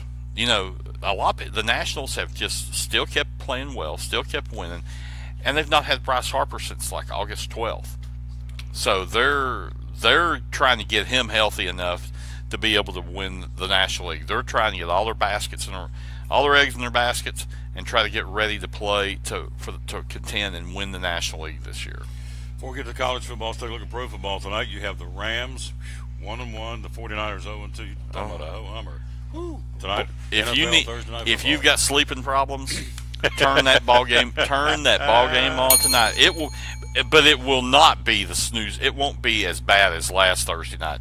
Literally, I had to turn off that football game and try to start watching the show Scandal because that football game was so bad. Both those teams were hurt. They sent offensive football back 50 years. Houston, Cincinnati. Oh my goodness. Yeah. So you've got the Rams, San Francisco tonight. Elsewhere in the National Football League this week, on Sunday, obviously, Baltimore, Jacksonville playing in London at Wembley Stadium on a 9:30 kickoff. Boy, they're excited. They're excited. There could be more scoring in a Liverpool Arsenal match in Wembley Stadium than there will be Baltimore and Jacksonville. Saints, Carolina, Tampa Bay, Minnesota, Denver, Buffalo. What do you think about those games? Oh boy, I mean, really. Unless you're just a particular fan of a team or unless you play fantasy football, the NFL has been so underwhelming this first 2 weeks. Yep. Saints, Carolina, Tampa Bay, Minnesota, Denver at Buffalo, Steelers in Chicago, Bears, they're awful. Miami against the Jets, the Giants in Philadelphia. The Giants are terrible. They can't protect Eli. They can't. They've got 13 points in 2 games. They've kicked 2 field goals and a touchdown in 2 games. You've got the Giants in Philadelphia. What do you think about the coach calling out Eli, saying it was a bonehead play and the quarterback made the problem down on that 4th down and had to take a late game penalty? And Well, Eli ought to tell Ben McAdoo, why don't you get me some offensive linemen that can block for me and give me at least a minute to protect for some protection? And also, can you get somebody back here behind me that can run the football? Can we dig Frank Gifford up and put, or Kyle? Can we get Kyle Rote or Frank Gifford up behind me to come back here and run? Frank Gifford could get more yards right now than some of the guys that are playing for the Giants. Falcons at Detroit on Sunday. That will be a good ball game. That will be a good ball game. Exciting. You got some offense in that game. Move it up and down the field. Ryan versus Stafford. Yes. That's not bad. Houston and New England, the battle of the Patriots. Cleveland at Indianapolis. Houston will be, Houston has played New England tough in New England. This is not exact. New England should win the game, but Houston has played the Patriots tough there, so might be a little bit closer game than people expect. The Titans will greet Russell Wilson and the Seattle Seahawks in Nashville at 4:05 on Sunday. What do you think about that one? Titans played well last week, but they've helped playing the Central Florida Hornets last week in Jacksonville. It should be a good game, but Seattle's another team having trouble moving the ball. Kansas City will take on the Chargers in Los Angeles. They had less than a capacity crowd for a 30,000-seat stadium, so L.A. is not embracing the Chargers or the Rams right now. That was the biggest thing. When nobody was really wanting football back in Los Angeles, they had great ratings because they didn't have a home team. So the television market, for a lot of years, people said, we don't want a football team back here. We can watch TV and not have to be blacked out and not go to the games. And nobody's embracing the Rams or the Chargers being back in L.A. Carmichael will be with us tonight with the Champion Chevrolet 5-Star Football Preview Show. He'll be giving us his 5 biggest college football games of the week. I would think one of those will be down between the hedges, Mississippi State and Georgia. We'll let him tease us about that coming up in a minute. Cincinnati at Green Bay at Lambeau Field on Sunday. The only thing you can say about Cincinnati, A.J. Green will probably have a decent game because he called out the staff. I need the ball. If you want me to make plays, you got to get me the ball. So I look for A.J. Green to have a good game, but I look for the Packers to run all over the Bengals. My guys play in Landover Sunday night. The Raiders at 2-0 taking on the Redskins in Washington, and your guys, the Cowboys, will be in Arizona on Monday night. Your Raiders are probably the best team in the NFL right now. Honestly, yes. When you've watched, they have everything going for them. They're playing well on defense. They're able to run the ball. It's not just the Marshawn Lynch show. They even let poor old Cordell Patterson run for use as a running back, running that jet sweep for a touchdown. They're playing well on offense, playing well on defense. May have the best quarterback going right now in the AFC in Carr. It could be a Oakland Super Bowl this year. Carmichael's in my will now. He's talking about the Oakland and the Super Bowl. Now we're getting serious. I like it. So Redskins, of course, after this week, they go back into the AFC West, and they'll have a little trip to Denver a week from Sunday. That'll be a huge football game. Your Cowboys, Zeke, he's loafing, and his coach said he was loafing. The guys on NFL Network, Tomlinson, said he's loafing. Jerry Jones said on that particular play, he wasn't the only one loafing. He covers for him every time. So a lot of guys were loafing. Well, he covers for his stars. Yeah. He covers for, and his stars can do no wrong. Now, once they quit being his stars, excuse me, then he quits covering for him. He loafed. I mean, he just stood there. It's like, really, you're getting paid this much money to play professional football, and you stood there. Don't even make an effort. I mean, even if you just start to kind of run back.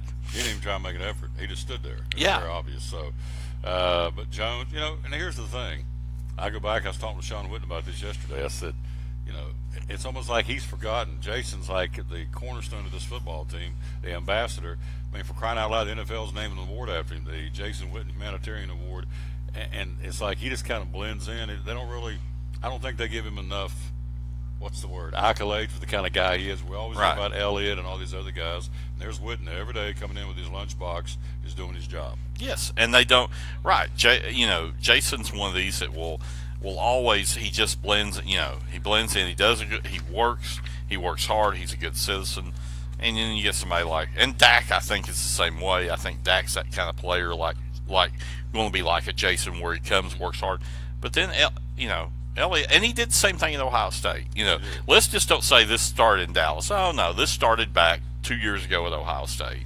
What's the old saying? Daddy used to say, "What's down in the well comes up in the bucket." You'll know somebody for what they are if you're around them long enough, and so, or a leopard never loses its spot. So yeah, this is not the first time Elliott's kind of loafed around on the field. And Urban Meyer didn't cry when we lost Elliott. When Elliott left early for the draft, he wasn't shedding any tears. No, you're right. It was like, oh well, we wish him well. Yeah, that's the magic statement. Yeah, Gus Malzahn let that guy go this weekend. Coward, the big defensive end, said, "I'm not getting enough playing time, and I want to transfer." He says, "We wish you well." So that tells me that this guy was probably a problem in the old locker room. The math professor needs to worry about getting some offense. I mean, they couldn't do anything. You could say, okay, we played Clemson one week, but that was a one-touchdown game last weekend. I mean, till the very end, till they got one with about 3 minutes to go. That was a lot closer game. You know, maybe it's, and I've read some things this week. One good thing, if you love to read sports, if you love to read good sports writing, there is a new online website that's come up called The Athletic. They're based out of, they're doing it in some cities like San Francisco, Philadelphia, Chicago, the Canadian cities. Their hockey coverage is going to be out of this world, but they do great college football, college basketball. College football, Stuart Mandel, who wrote for a lot of years for Sports Illustrated and was with Fox, he heads up their college football coverage. Seth Davis, who's on CBS, it was with Sports Illustrated, is going to head up their college basketball. And if you really want to read a lot of interesting, it's the best college football writing, don't go to ESPN or don't go anywhere else to read. Go to The Athletic, pay for it. You have to pay. It's a subscription type format, but you get this great sports coverage. And he was even talking about it, you know, Gus, maybe he's just not the right fit for the Southeastern Conference. Well, let's talk about the obvious, and that would be the meltdown in the swamp by the Tennessee football team. I called a meltdown. They got outplayed. They certainly got outcoached. So, in my humble opinion, tell me your thoughts about the Tennessee-Florida game. They got outcoached, and that was and the problem was, and the bad thing was the guy on the other side is not a very good coach either. No, he's not. I mean, you know, for all this that. McElwain's supposed to be this offensive genius. Well, they can't score. But you didn't run the ball. You've got a kid in Kelly that can run the ball, and especially when you got down and close to the goal line. Why don't you use him? Same thing like the week before with the Cowboys. They got Elliott. They got the ball on the 3-yard line. They try to throw it 3 times. It's like you got this great. Bless you. Oh mercy. The allergies, but they just didn't work well offensively. And then on the last play of the game, why are you back having it's one thing to beat Georgia last year and you throw it to the end zone, it's a jump ball. You get beat on a jump ball, you get beat on a jump ball. Sure. But when the guys are having to go and they're running and the numbers are facing the quarterback, that's ridiculous. I mean, that is just. You got 9 seconds, 2020. You know, if I'm Tennessee, you know they're going to do one of two things offensively. They're going to run a sideline route to get out of bounds down the field to set up for a field goal, or they're going to try a Hail Mary. So if you figure it's going to be a Hail Mary, then I'm going to play so far back. I've said this all week long. It's like baseball. I'm going to sit back on the warning track. It's easy for me to break up on the ball and make the catch than me be shallow and have to run back over my head and make the catch.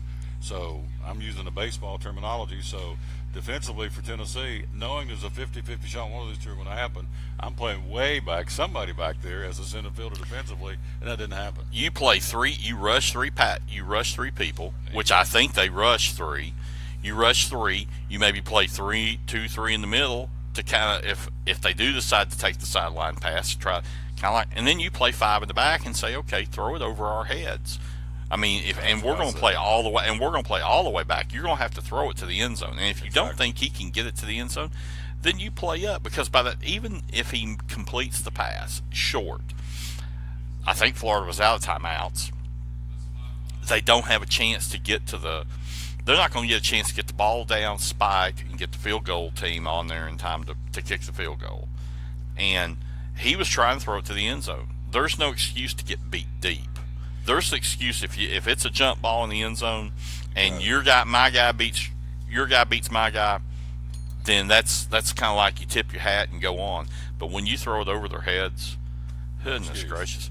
No excuse. John Kelly, 7.4 yards per carry rushing the football for Tennessee against Florida in that game. Gets down to the hammer time. We're talking a half yard. I've talked about this all week long. It's it's probably the width of this table, if that far. You can't get me on 3 tries, go a half a yard or a yard, whatever it was, to get in the end zone with the Hogs up front. And people say, well, Florida's got the Hogs too. Well, Normandy's what, 6'1", 6'2"? Surely you can get me across that goal line and break the plane on 3 tries with me. Or what about going airborne, doing the leap like they used to do? But anyway. Or you run one play up the middle, then you try to go wide one play, and then you take your chance on if you're to the third, you hadn't scored, then you take your chance, see which play gives you the best option. There you go. See, it's coaching one-on-one. If I can do it, I'm not putting him down or me down. If we can sit here in Champion Showroom and go, this is how you do it. I mean, I called the Duggar game the other night, and they had a 4th down situation, and they loaded the wagons, and they pounded it in. And I thought, on the air, I said, boy, Butch Jones should have watched this. This is Duggar Middle School. So, well, the thing about it is, and some people have said it, he's a good coach, but he's coaching out of his element. Yeah. He should be in the MAC. And it's the same thing people in Nebraska are saying today, about Mike Riley. Nice guy, and it could be the same thing that we're saying in about 6 months in Knoxville again in basketball. He's a nice guy, but he's out of his element, or the game has passed. In Mike Riley's case, the game has passed him by. Well, the athletic director of Nebraska says, of course, I had the story earlier in the week, says losing to Northern Illinois at home, they're 1-2. He says, quote, it is unacceptable. Well, and here's the thing also, and you can put down Northern Illinois all you want, but I think it was 3 years ago, Northern Illinois is playing in the Orange Bowl, and they play in a conference. It's a pretty good conference in the MAC, but it's for Nebraska to lose at home to Northern Illinois. They look at it as unacceptable. Yeah. No, give credit to Northern Illinois. They went into what they're supposed to do is pull the upset, but the Nebraska faithful, the Big Red Army, I believe is what they call themselves, not happy in Lincoln, and totally understandable about that. So here we go. Let's take a look at the Southeastern Conference, talking to Carmichael. Alabama at Vanderbilt to battle the Commodores in Nashville. I give Vanderbilt a lot of credit. They've had an outstanding year, but they can't score enough points. Their hope is they can maybe defensively can get it down to a 21-13 game, but I don't think it's going to be that way. I think Bama's going to roll maybe 30, and Nick won't beat them 50-7. He'll beat them 35-10. Pick and panel, Florida, Kentucky. Ooh. Up at Kentucky too, isn't it? In Lexington, yeah. You know, Wildcats I'm going to go with the upset. I'm going with Kentucky because I just don't think Florida can score. I don't think Florida can move the ball.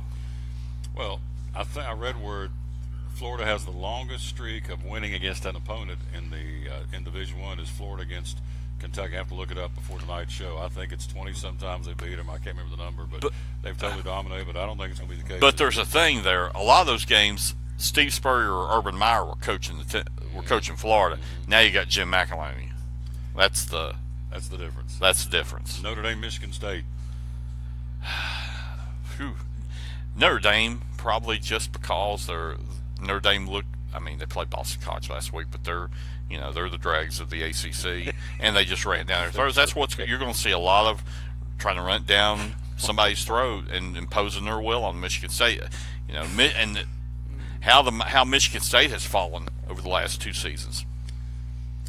The dregs, I love that, Notre Dame, or the dregs of Boston College. Boston College. Well, they are the dregs of the ACC. And that's a shame, but they're in Clemson, by the way, on Saturday. Oh boy, that will be a butt whooping. Yeah. Penn State at Iowa. What do you think about that one? Iowa, if Penn State's not careful and overlooks Iowa, but I think Penn State gets the win. I don't know if he's going. Will be using a timeout at the end of the game to freeze the field goal kicker when you're up 56-0. Yeah, that was a little tacky. Yeah. Mississippi State at Georgia. Who do you think? You would think Georgia between the hedges, but Mississippi State really last week. I said LSU, but I did LSU thinking LSU's got more talent than Mississippi State, but Dan Mullen's a lot better, and that was definitely on display last week. Dan Mullen's a 1,000 times better coach than Orgeron, and I think he's a better coach than Georgia. So I like Mississippi State this week. Mississippi State, last one, Arkansas, Texas A&M, 2 coaches. Oh boy, on the hot seat. Oh baby, both of them are. I mean, the only good thing about Bart is he outkicked his coverage when he married the lady he met at the blackjack table in Vegas. God, that's at Arkansas. At Arlington. That's right. They're playing Jerry's World. Yeah. I like Jerry's A&M. All right, taking A&M. Yeah. All right, let's round out the rest of the Southeastern Conference. In Alabama at Vanderbilt, you have Auburn at Missouri in Columbia. That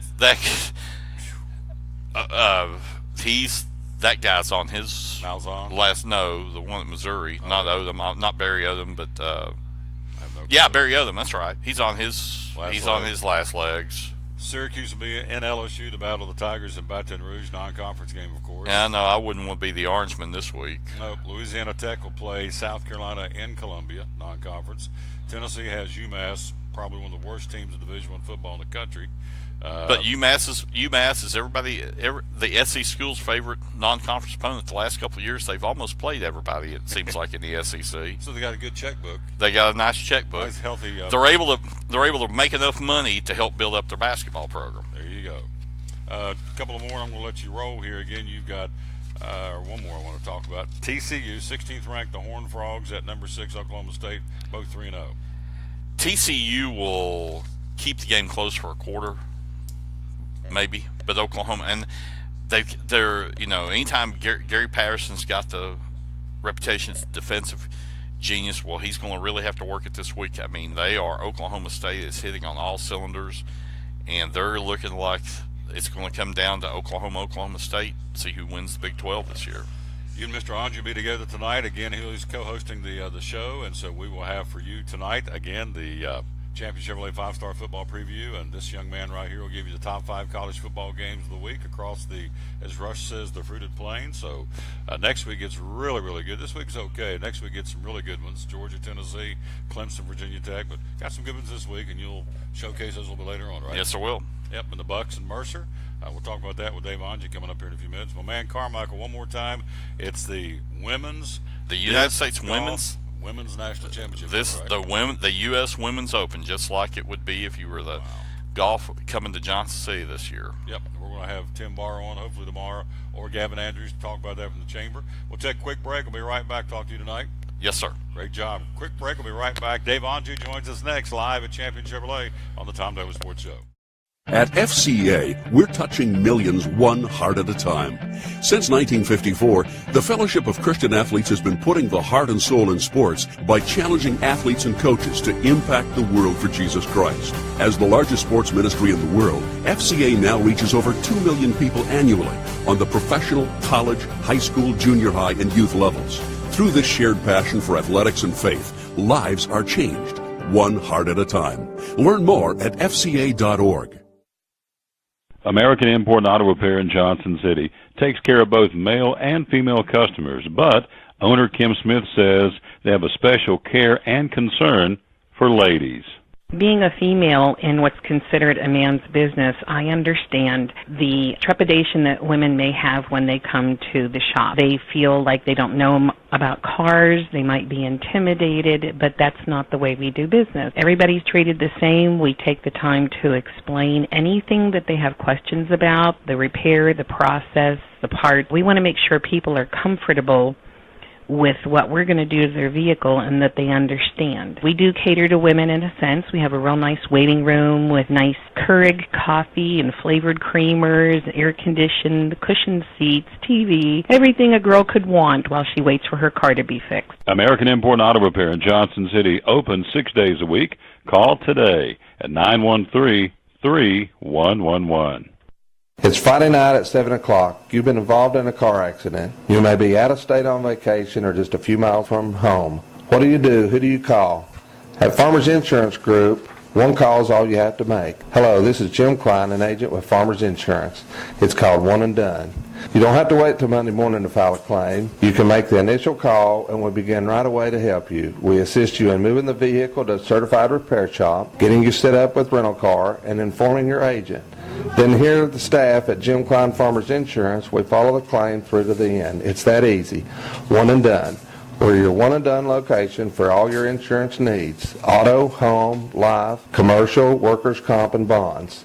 We can help you with all your insurance needs. Give me a call today, Jim Klein Farmers Insurance at 247-5400. Your one and done location in Kingsport, 247-5400. Any day is a good day to get a tray from Chick-fil-A. Over 10 to choose from. Perfect for having the gang over to watch the big game, birthday parties, church get-togethers, backyard gatherings, everything from fruit trays to garden salad trays to nuggets and chicken strip trays. And for the sweet tooth, try the cinnamon cluster or chocolate chunk cookie tray. So you see, any day is a good day to get a tray from Chick-fil-A. Chick-fil-A at the Crossings in North Johnson City.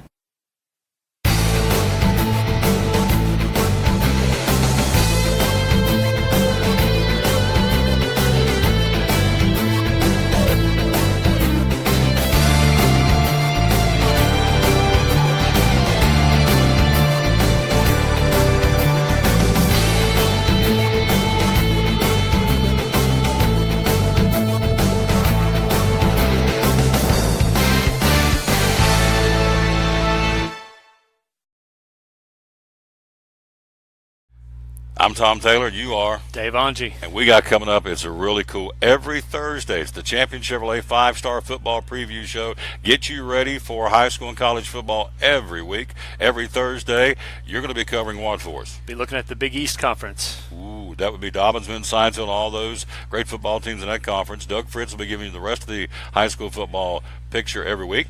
Then we got colleges covered. Who are we going to be covering? We got ETSU. We have Tennessee. We have Virginia Tech.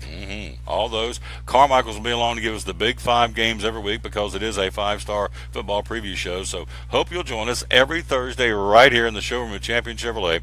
Dave and I will be co-hosting the Champion Chevrolet 5-star football preview. And then on top of all that, we're going to have a picking panel where you're going to match us against you and you against us, and I can't wait because they don't have a chance. You're going to go up against us, we're going to pick against you for some really cool prizes, and they don't have a chance, do they? No chance at all. It's going to be fun times. Oh yeah, putting toe to what? Toe to the leather, man. Toe to the leather, Ready man. to go. Ready to go. Can't wait. Again, join us every Thursday right here. It's a Maiden Voyage Cool Show, co-hosted by Dave Angie and myself. It's the Champion Chevrolet 5-Star Football Preview coming up every Thursday right here from Champion Chevrolet on the Bristol Motor Mile in Johnson City. Can't wait to see you on the show.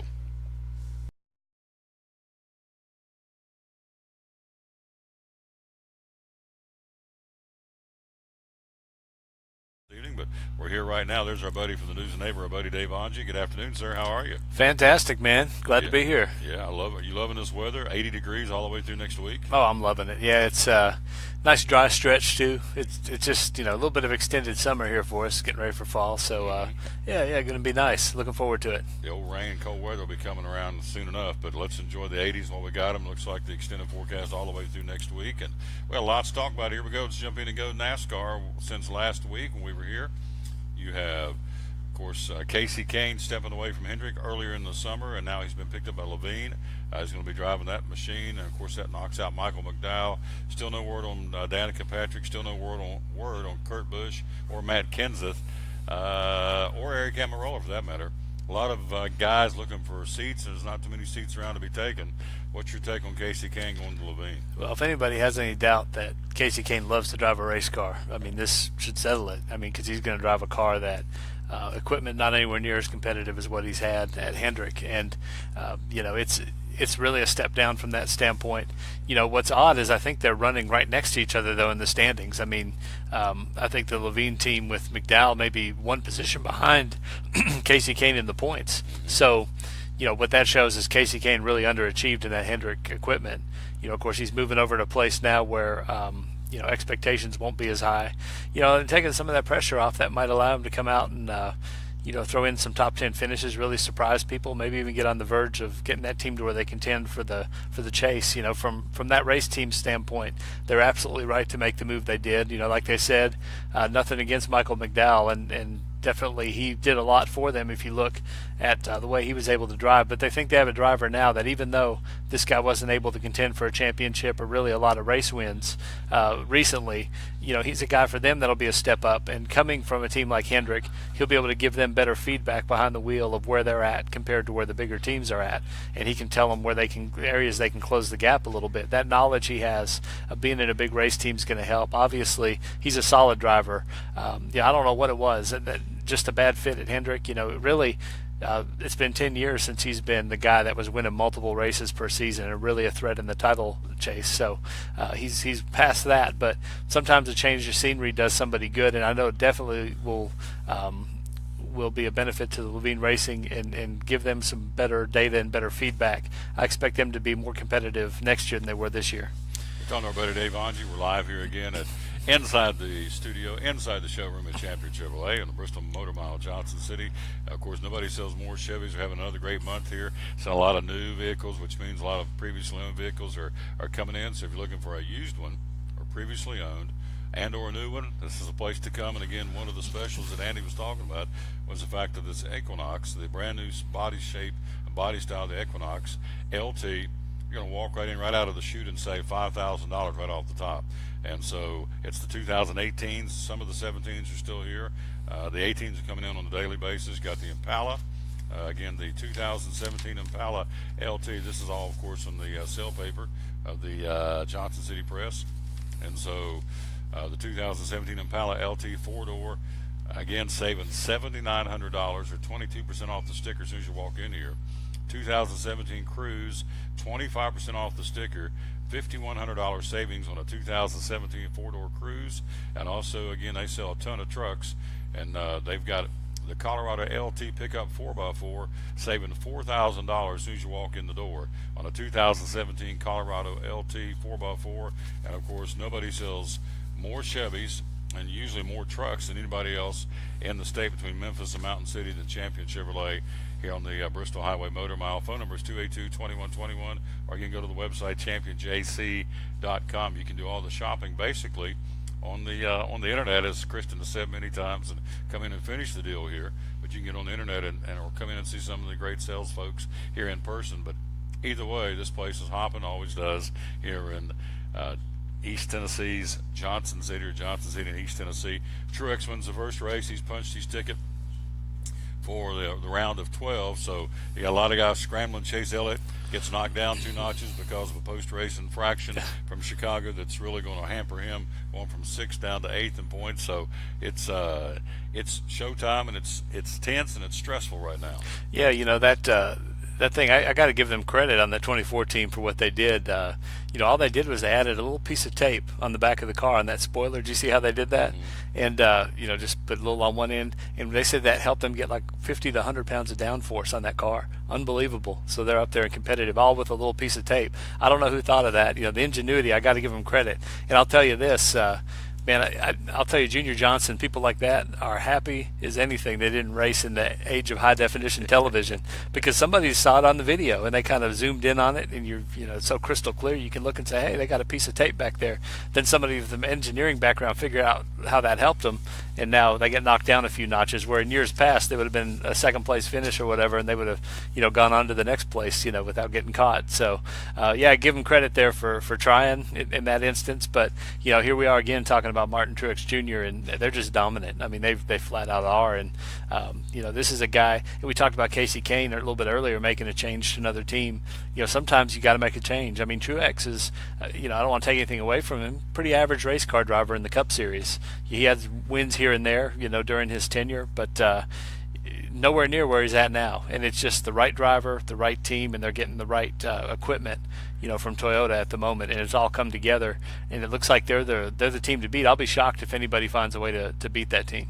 Denny Hamlin and Kevin Harvick are 2 of the favorites going into New England. They've got success there, and so again, we told you earlier in the show, Jimmy Johnson leads all the active drivers with 3 wins, and so JJ's kind of middle of the pack right now.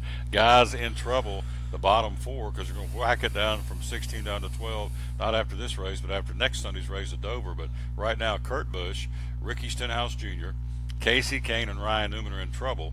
And so, of course, a win changes all that, or a good finish, but right now those guys have got extra pressure on them.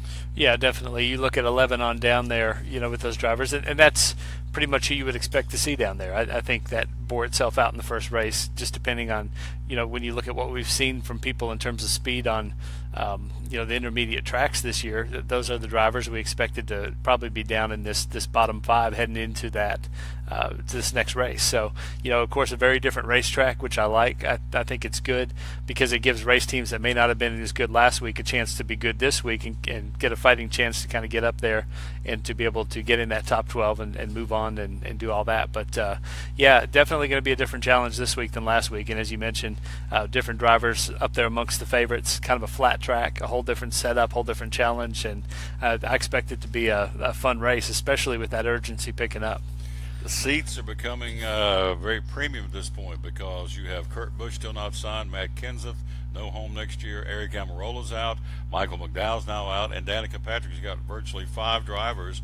I don't know if there's any seats still available. So where do these guys and Lady go heading forward to 2018?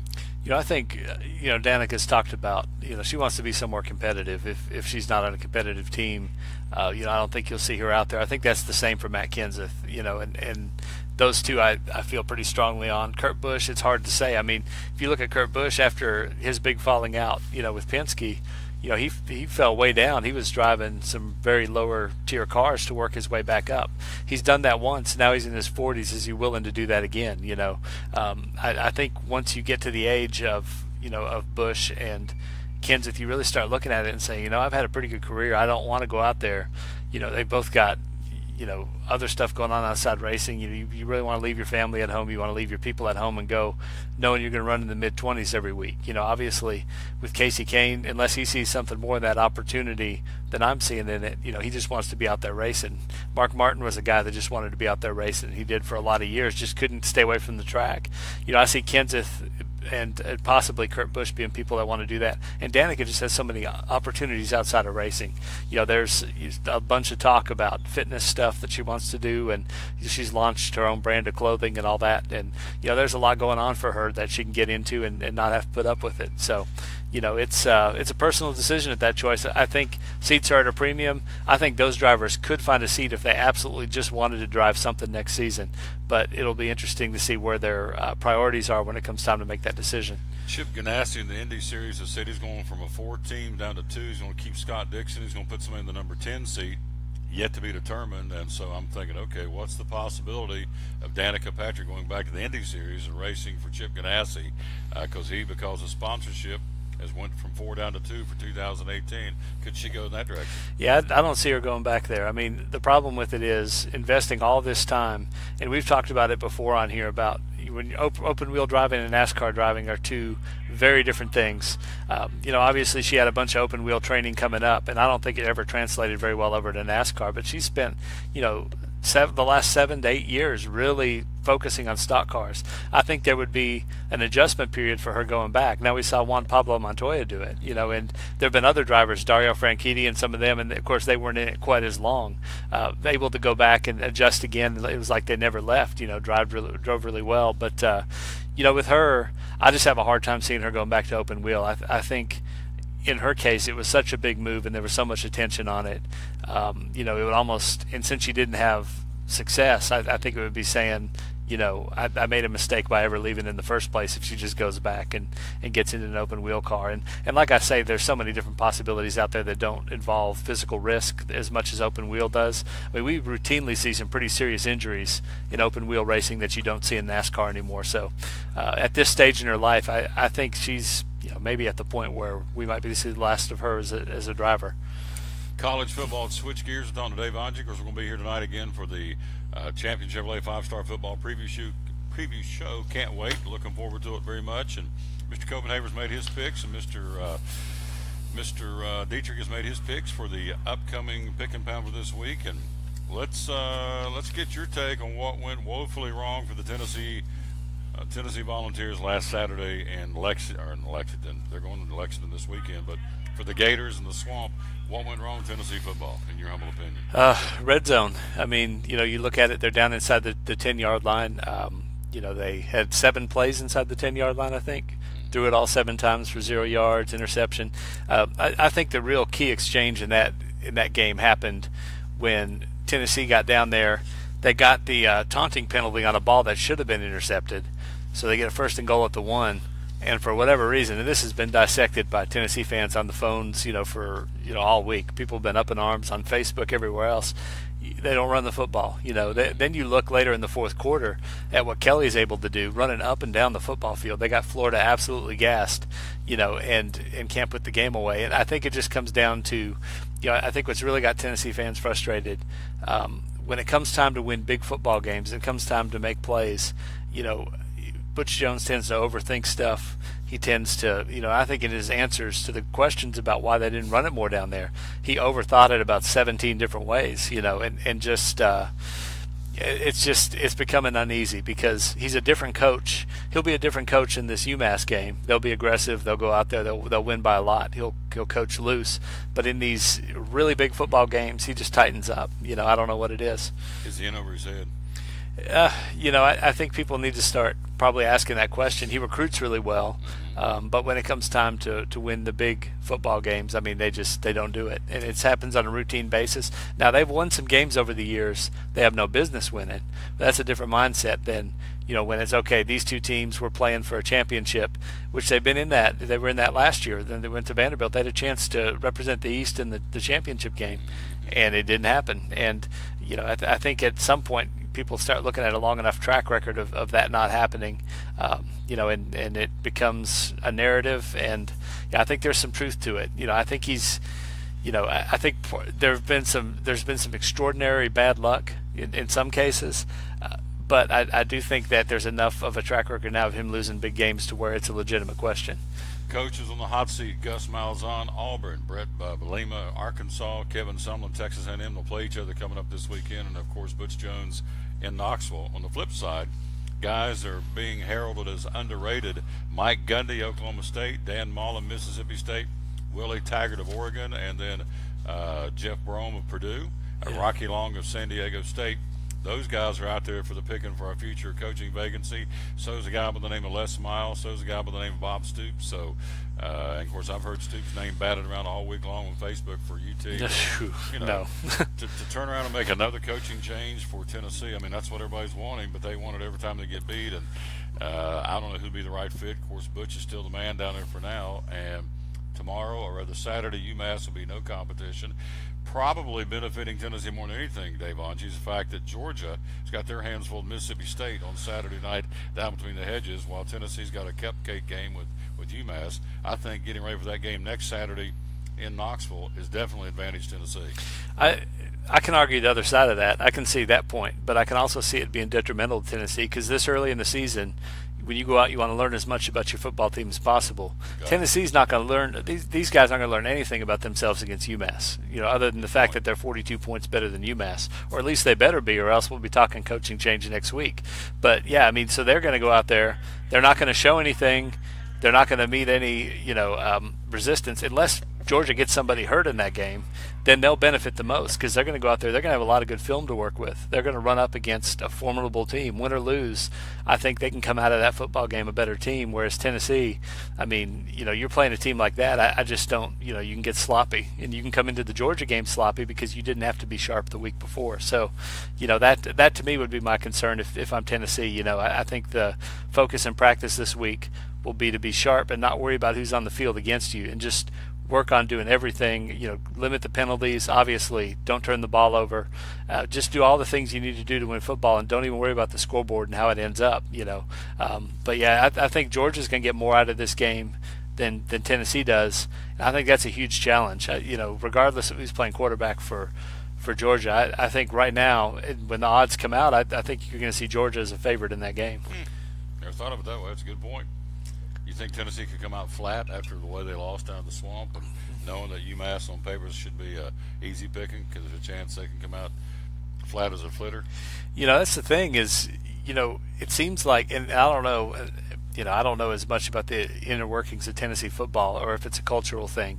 I've seen this with teams before where when the culture's bad, you come out really good for the games that you're going to win.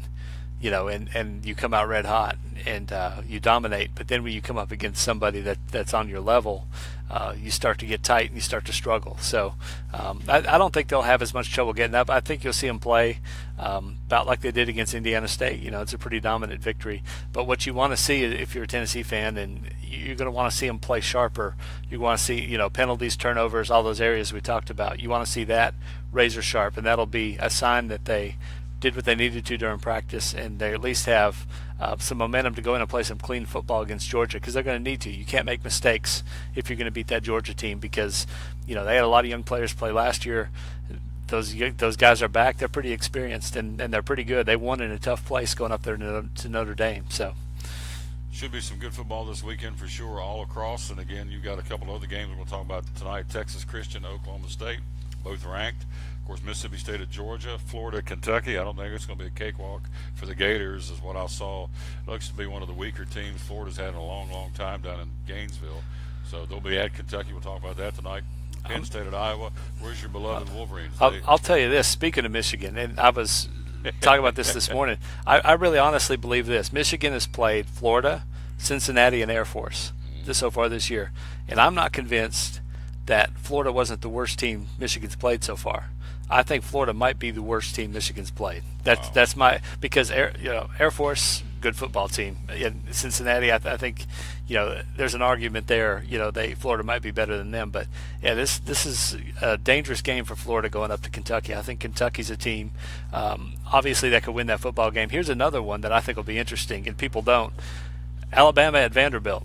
I think Alabama at Vanderbilt's going to be a lot closer than people think. Vanderbilt's defense is really good. I expect Alabama to go in there and struggle to score points. I think that's going to be a football game into the second half. Obviously, I would pick them to win the ball game. But, man, that one could have some tense moments, especially if Alabama turns the ball over, throws a pick six, does anything to help Vanderbilt at all, because that defense last week against Kansas State really, really impressed me. It's the Champion Chevrolet 5-Star Football Preview Show tonight at 6 o'clock. Can't wait. We're getting ready to unveil again another week. We've got the Tennessee preview against UMass with Kevin Harmon. We got the the Mercer Bears at East Tennessee State with Joe Avento. We've got also Chris McCall, Virginia Tech, and Old Dominion. That should be a cupcake game for the Hokies. Carmichael will give us the top 5 college games of the week. Doug Fritz will be talking about the high school games around the region. And, of course, Dave Angie will showcase the big weekend of the Region 1 6A known as the Big East Conference. So we'll talk all about that. Of course, it's a non-conference week, but still, all the teams got some good ones. Alcoa, Dobbins, Minute also got you. And so, thank you. I read that louder. There we go. Nice catch. Touchdown. Michigan. Yes. You don't want to say Tennessee. No. Touchdown Wolverines. What's the radio guy say when they score? Touchdown Michigan, touchdown Wolverines. How's he call it? Michigan. Touchdown Michigan. Yeah, absolutely. Right, here we go. We haven't scored a lot of we've kicked a lot of field goals this year. That's the talk up there. Not good in the red zone so far. We're going to need to be better in the red zone against a good Purdue team this week. Are they overrated? Michigan at number 8? Yeah, Michigan at number 8 is a little overrated right now. Yep, absolutely. Alabama's still the best team in the country? I don't know. I think Clemson might be. There you go. That was a beat down in Louisville the other night. We knew that was coming. We called that one last week. Yep. Here on the Pick'em panel. Dave and I will go through the games tonight, the Pick'em panel right here too. So you have until midnight tonight. Let me do this before we get out of here. We're going to take a break and head on down the trail, get some lunch, and come back. But I want you to go boom right there. Week 1, Eugene Jeffers of Greenville. Week 2, Tracy Clark of Kingsport. Last week, Tony Briggs of Watauga. TomTaylorSports.com/football. You have until midnight tonight to make your picks. And you know what? You need to ride with us because we got the answers. We went, we were 8 out of 10 last week, if I remember correctly. Is that correct? Yep. Pretty solid. Sure in school, that'd get you a long way, wouldn't it? Get you some brownies with the teacher. Yeah, so we're going to pick them for you. So you go, well, I haven't picked yet. That's okay. You can win $25, but we will pick them for you tonight. You can ride what we say between 6 and 8, and then you can go ahead and make your picks and have them done by midnight because that's when it gets cut off. And, of course, the high school games are tomorrow. College games on Saturday. See you at 6 o'clock? Yes, sir. Yep. Good man right there. Looking forward to it. Oh, absolutely. I am too. Again, it's the Champion Chevrolet 5-Star football preview show, and we're going to be right here again on the Tom Taylor Sports Show. We're out of time. We sincerely thank you for yours. Our guest today, Sean Witten, head football coach of the Elizabethton Cyclones. Carmichael again joining us. Dave Onge. Jeff Birchfield was due to join us, and he had a last-minute emergency. He could not make it. He has promised to make it up to us next week and talking some NASCAR. So Birchfield was due to be with us today, and I got a last-minute call and said, I'm very sorry, but I got something going on. I couldn't be here. So he'll be with us again next week. So coming up tonight, we will have for you, as we said, at 6 o'clock, the Champion Chevrolet 5-Star Football Preview Show. Again, Joe Vento showcasing and previewing East Tennessee State Mercer. Kevin Harmon, Tennessee UMass. Chris McCall, Virginia Tech and Old Dominion. Andy Dietrich will be here. We will have also Dave Onge talking about Region 1 6A football. It's the last non-conference week of the season in high school football. And then, of course, Doug Fritz will take care of all the other games around the region. Got some good ones. Probably the biggest game, I would think, will be Cloudland Happy Valley and Elizabethton at Tennessee High. Those will be two slobber knockers, and he'll showcase those among others. So come back and join us at 6 o'clock tonight right here, TomTaylorSports.com or the Tom Taylor Sports Show on Facebook, and we'll see you then. For Andy Dietrich and Tim Copenhaver, my buddy Dave Onge, and all the folks here at Champion, this is Tom Taylor telling you as always, win or lose, be a good sport. Back here at 6 o'clock tonight. We'll see you then. So long, everybody.